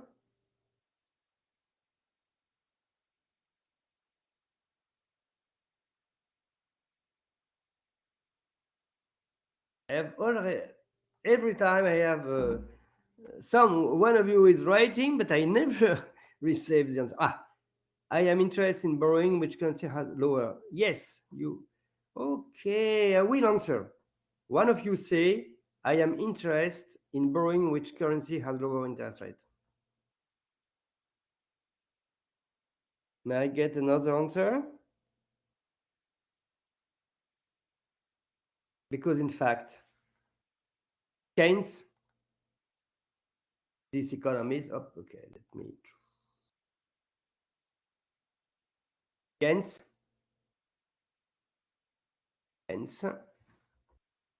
Oh, whoa.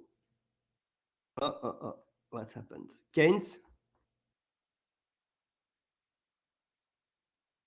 says, be careful. If you borrow in a currency with a low interest rate. Today, in euro, if you are a US company, instead of dollar.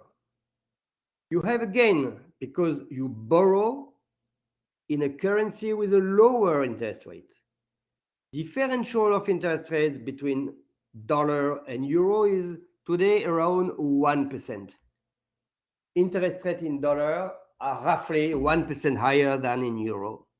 Yes, if you borrow in euro instead of dollar, you are a US company, you will pay a smaller interest rate. Very good. But be careful. Stop your dinner.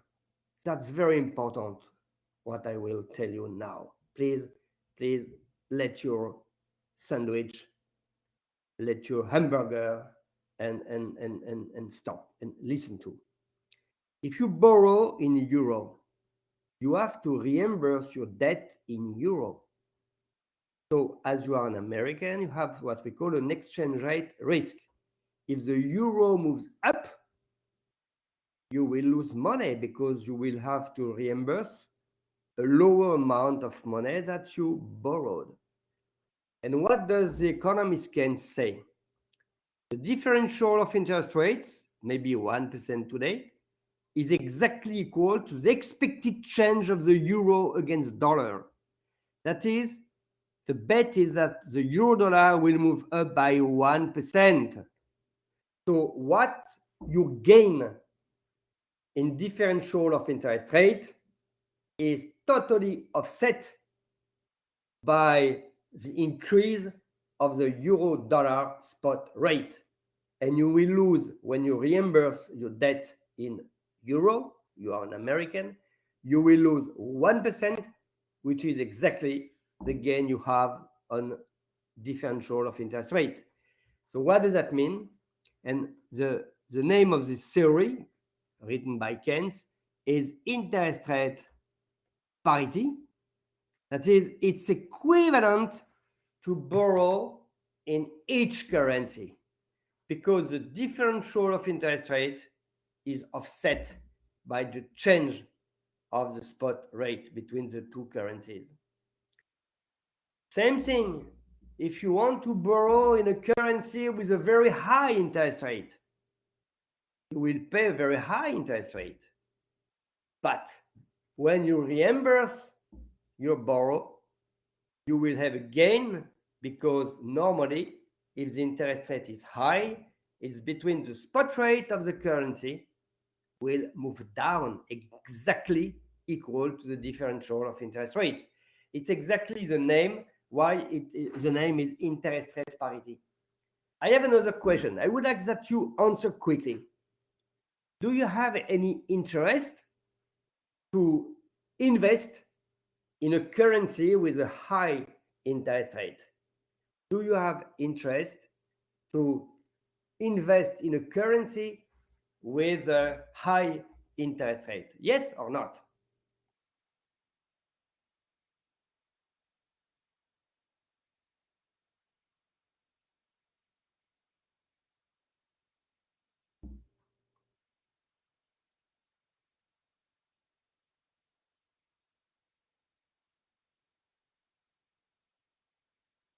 You are allowed to say, yes, I have interest to invest in a currency with high interest rate. But in fact, if you believe Keynes, the economist, no. Why? Because you will make, if you invest in a currency with a high interest rate, you will make money because you will have a gain which is equal to the differential of interest rate. But you will have, at the end, you will receive the currency in which you invested. And if the currency had a higher interest rate, it's because its exchange rate will move down exactly equal to the differential of interest rate. So the gain you have in differential of interest rate is totally offset by the loss when you sell your currency at the end. And a lot of studies show that you don't have any interest to invest in a currency with high interest rate or to borrow in a currency with low interest rate, because differential of interest rate are offset by the change of the spot rate. Look at the currencies in South America, in Argentina, in Brazil. The interest rates on these currencies are very high. Invest in Brazil, invest in Argentina, compared to interest rates in United States, in the Eurozone, in Japan. You will get very high interest rates. You are very happy. But at the end, when you receive your money, it is in the local currency, in the currency of Brazil, Argentina, and normally the change of the spot price of this weak currency offsets totally the gain you realized you had with the interest rate. So normally, and I am very comfortable with this idea, you don't have any interest to borrow in a money, in a currency with a low interest rate, or to invest in a currency with a high interest rate, because the exchange rate offset this movement.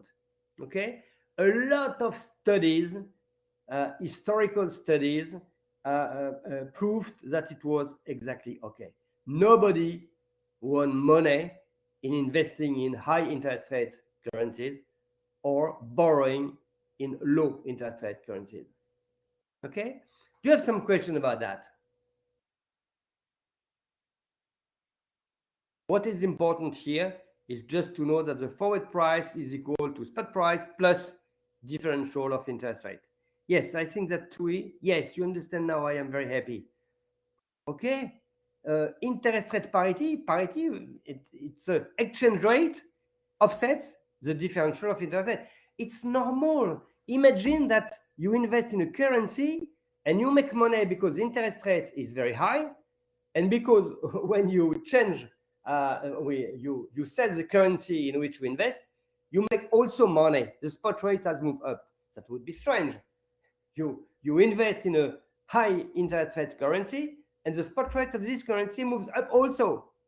That jackpot, that you are very happy with that, but it does not exist. What does that mean? That means that currencies, what we call weak currencies, have high interest rate, and strong currencies have low interest rate.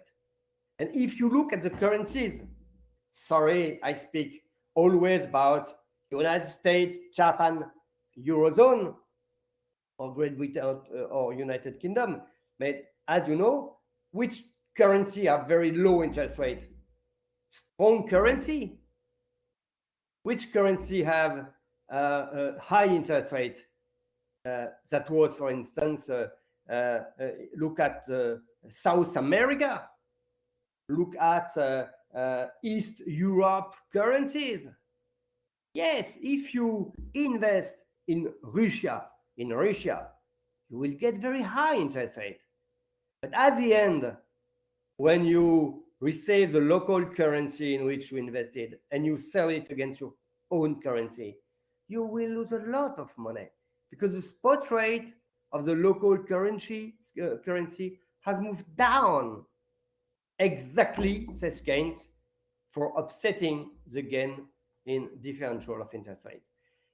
I like this thing because it's the connection between macroeconomics and market finance and pricing a forward currency. So you are in a bank, and after you speak about macroeconomics, that what is very important, is interesting, is to make the connection between how do we quote a forward price and what happens in macroeconomic terms. Have you some question about that?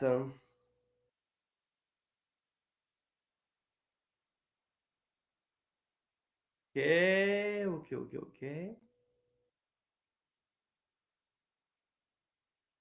Okay, so be careful when we ask you for a forward price, you hedge yourself.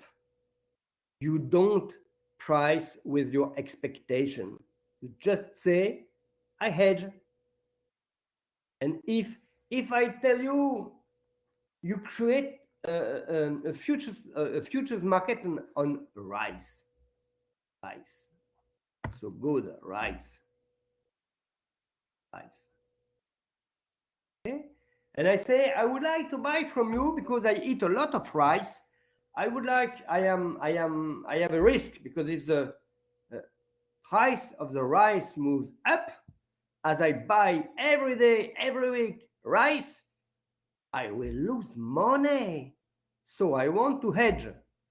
And you create the Hanoi futures market. And you price rice, you price wheat, you price what you want, peanuts. Okay. And I tell you, I would like to buy a 3 months forward rice. I would like to buy rice in 3 months. Give me a price. If you are a trader here, you will say, don't mind, I will do for you. I will borrow money. I will buy rice. I will store it, save it, and I will deliver in 3 months. So the forward price for rice would be spot price 1 plus interest rates times T plus storage cost. And you are obliged. If you say, oh, you want rice in 3 months, I will trade on the sea depending on my anticipation, expectation. I think the rice will move down. I will make a forward price very good for you, lower than the spot. You are dead. If the rice price moves up, you are dead because I will buy from you in 3 months rice at a forward price which has been determined today and which is lower than the spot. If the spot has moved up and that you are not hedged, you are dead. So you are obliged to hedge. The same thing for rice, for peanuts, for currencies, for bonds, for equities, for oil. I hope it's very, very known. Maybe before sleeping, you repeat yourself 10 times. 10 times. It's okay. It's enough. Futures price equals spot price plus cost of carry minus convenience yield. First time. Futures price equals spot price plus cost of carry minus convenience yield. 2 times. And you do that 10 times. And I'm sure you will sleep after. So that's a good way of sleeping and learning things. Okay? So if it's for a currency, if you don't sleep yet, after that, you say, someone is asking me, I would like to buy from you euro in 3 months. What do? I will borrow dollars, buy spot euro, invest the euro over a 3 months period. What is the forward price for euro? You will say 10 times before sleeping, spot price plus interest rate in dollar minus interest rate in euro. And as the interest rate in dollar is higher than interest rate in euro, the euro dollar forward is higher than the euro dollar spot. We say that we have a premium on the euro dollar forward because the euro dollar forward is higher than the euro dollar spot. Okay? So don't forget before sleeping 10 times forward equals spot plus cost of carry minus convenience yield. And you apply to everything. You say, I would like to buy flowers to my friend in 3 months. I have a risk that the flower price moves up. I would like to buy forward. And you ask for a forward flower price. it will be some difficulties because, okay, I borrow, I buy spot flowers, I keep them 3 months and I deliver. Oh, maybe there is a problem because in 3 months, the quality of flowers which have been stored is not so good. It's the reason why for some commodities like flowers, it's difficult to compute the forward equal to spot plus cost of carry because some commodities cannot be carried because the quality is decreasing with time. Most of commodities you can apply forward equals spot plus carry minus convenience yield. For some, no, because you cannot carry.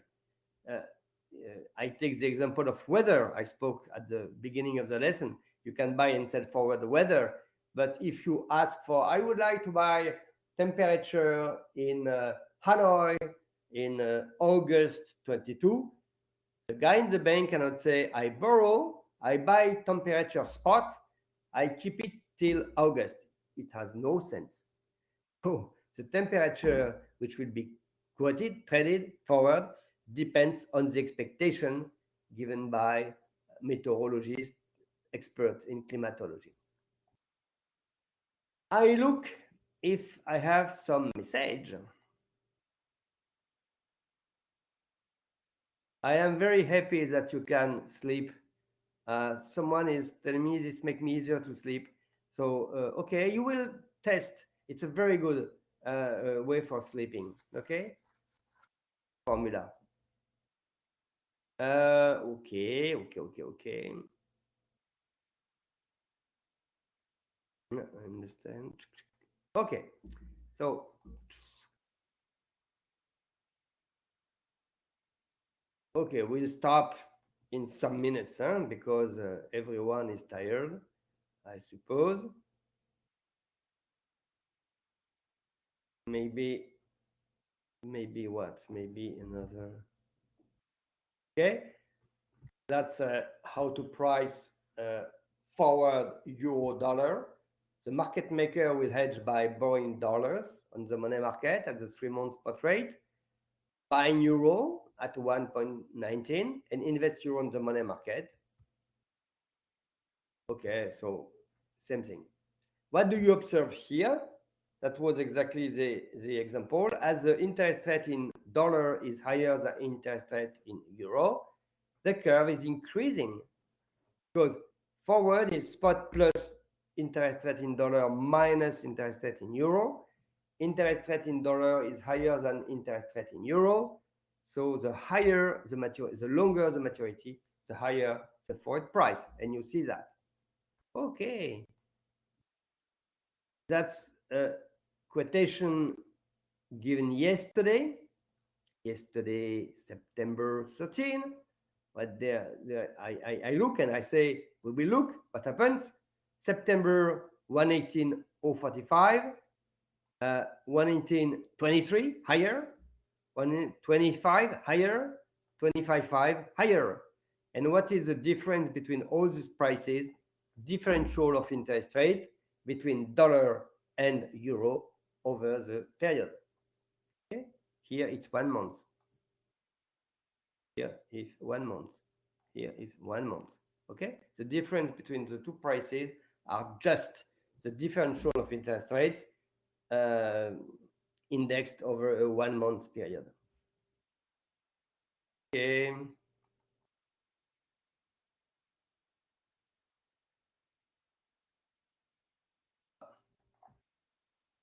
Okay. I would like to finish my session by speaking about swaps. Sorry, we spent a lot of time on futures and forwards through exercises, but I think it's not useful to go too quick. Okay, and we will see.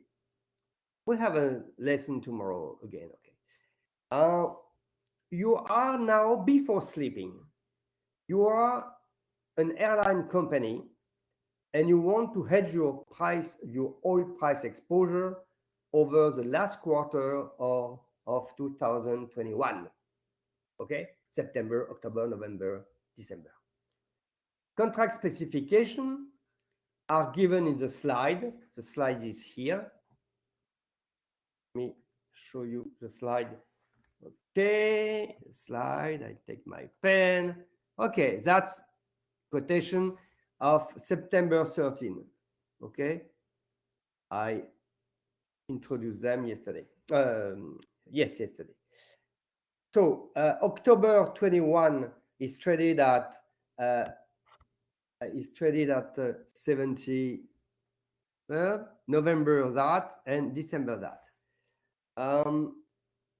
Contract specification. Oh wait, yes, are given in the next slide. That okay, I will explain after. And your total exposure, you have to buy during the next 3 months 30,000 barrels of oil. In fact, 10,000 per month. Okay, October, November, December.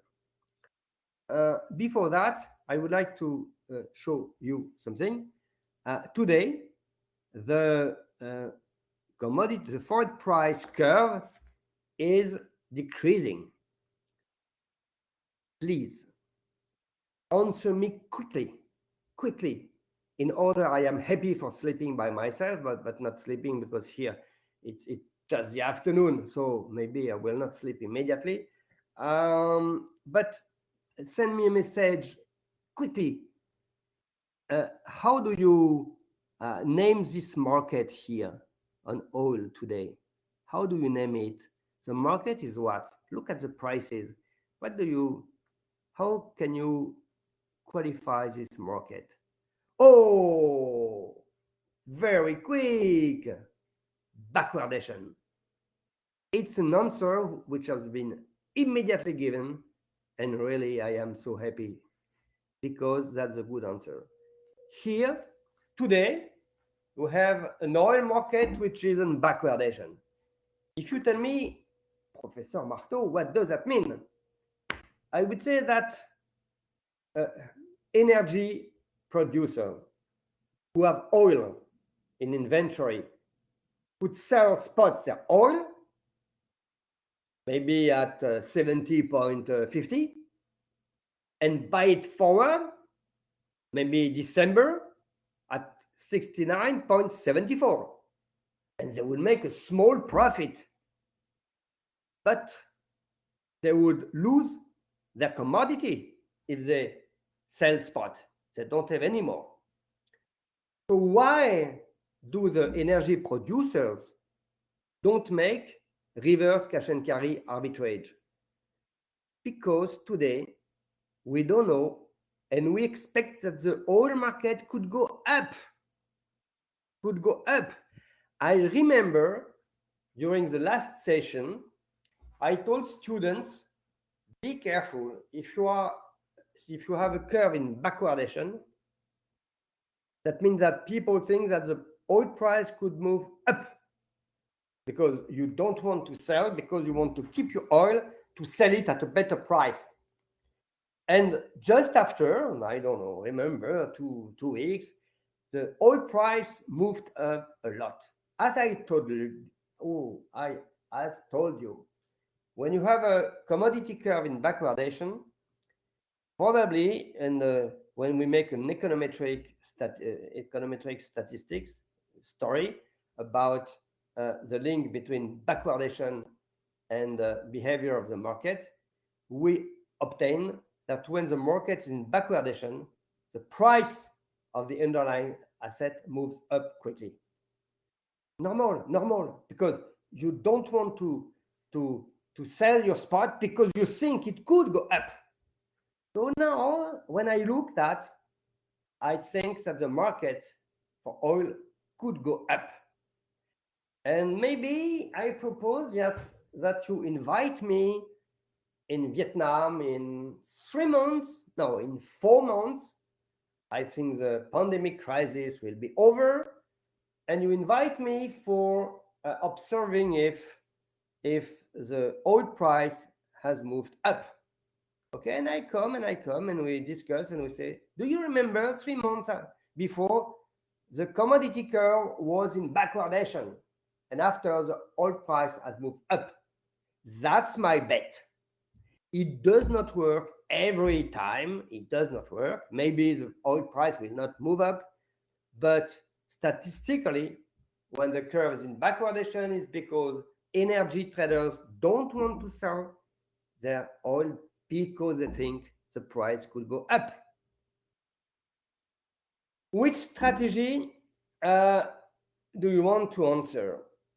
You want to buy December futures contract on 30,000 barrels, selling futures contract, making a 3-month commodity swap paying fixed each month on 10,000 barrels, buying a put option, buying October, November, and December futures contract on 10,000 barrels each, and other answers A, C, and E are correct. I would like, before we leave now, that you give me your answer by message.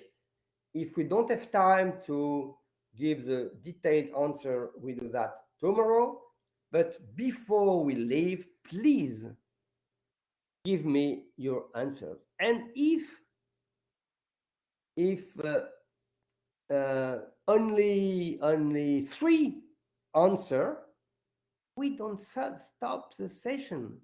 So if you want that we stop the session, you have to be more than 3 to answer to this question. Okay? So I am ready for reading my message. What do you think? You are an airline company. You want to be hedged against the rise of the oil price. Do you buy futures contract? Do you sell futures contract? Do you make a commodity swap paying fixed?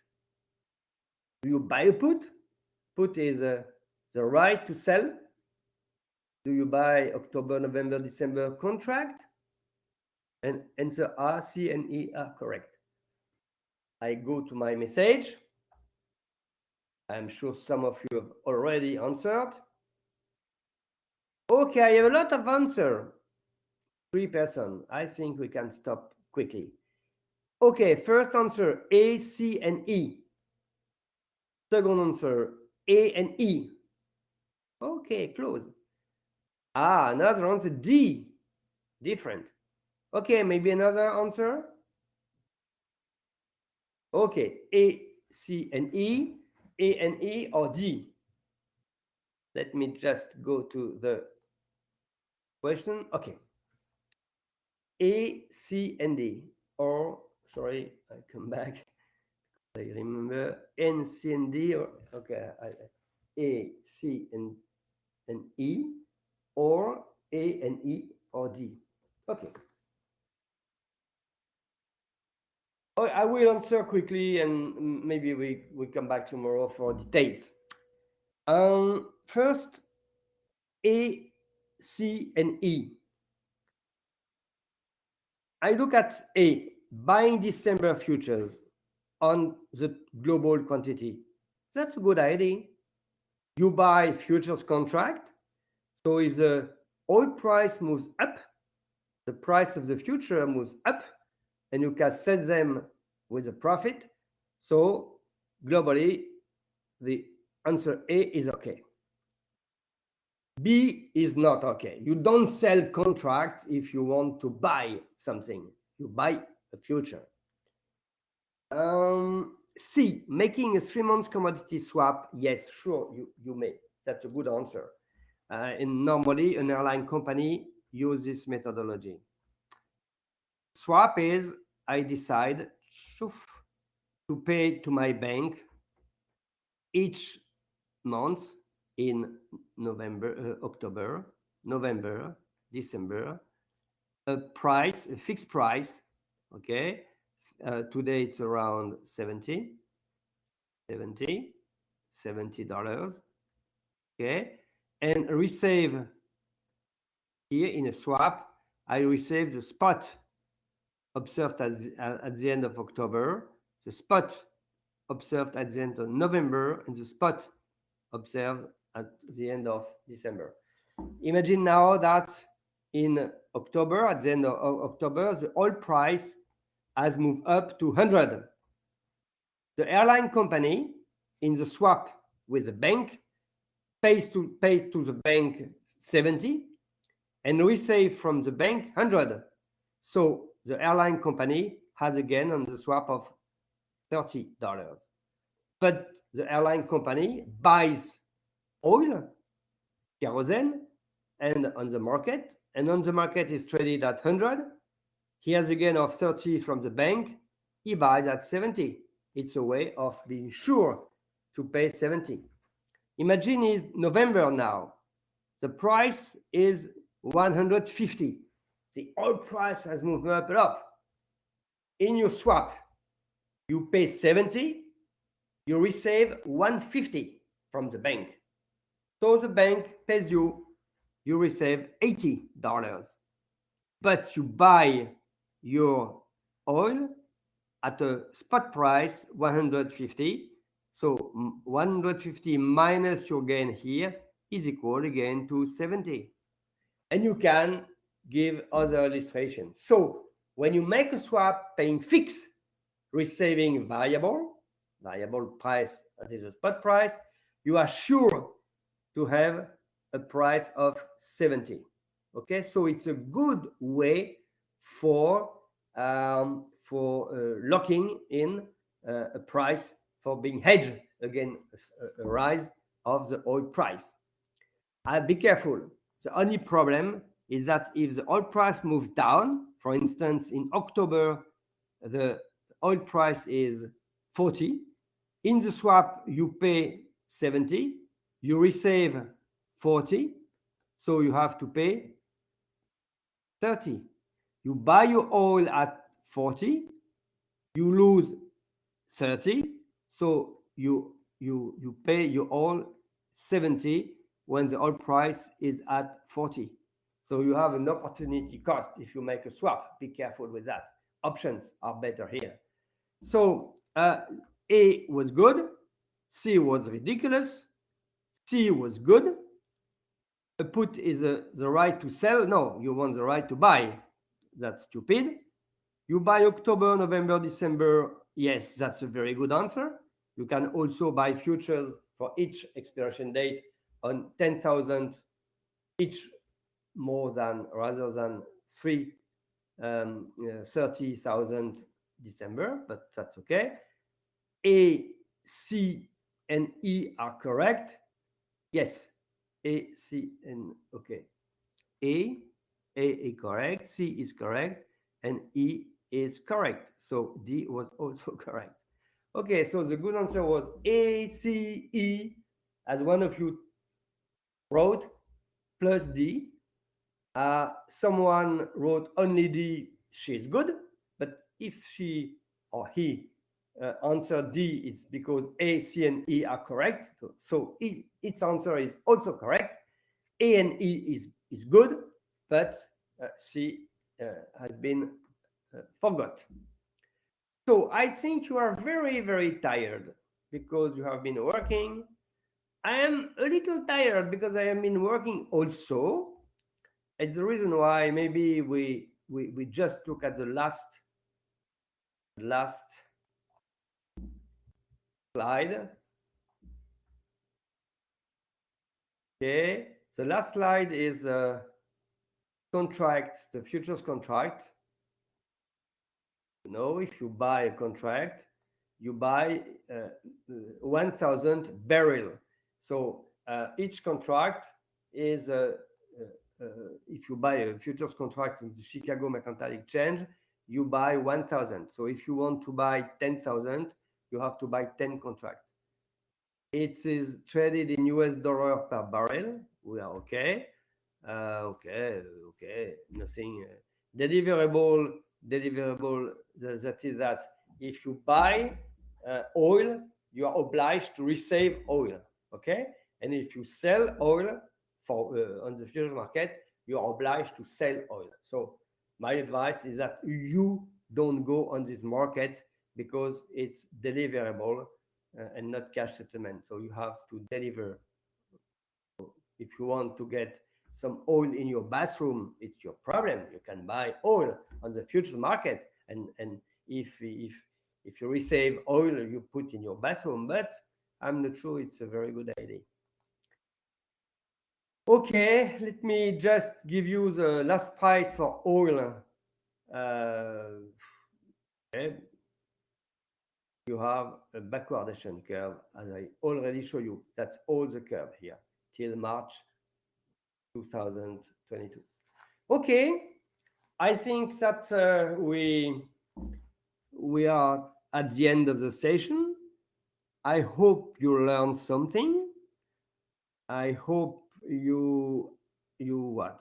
I hope you will send me a message to tell me too easy, too difficult, very interesting, not at all interesting. What kind of the program did you like? And tomorrow we go in swaps. We just begin with swap, but tomorrow we go in swaps, and maybe if we have time, we begin with options, which are the more exciting derivative. I know options is a very good derivative.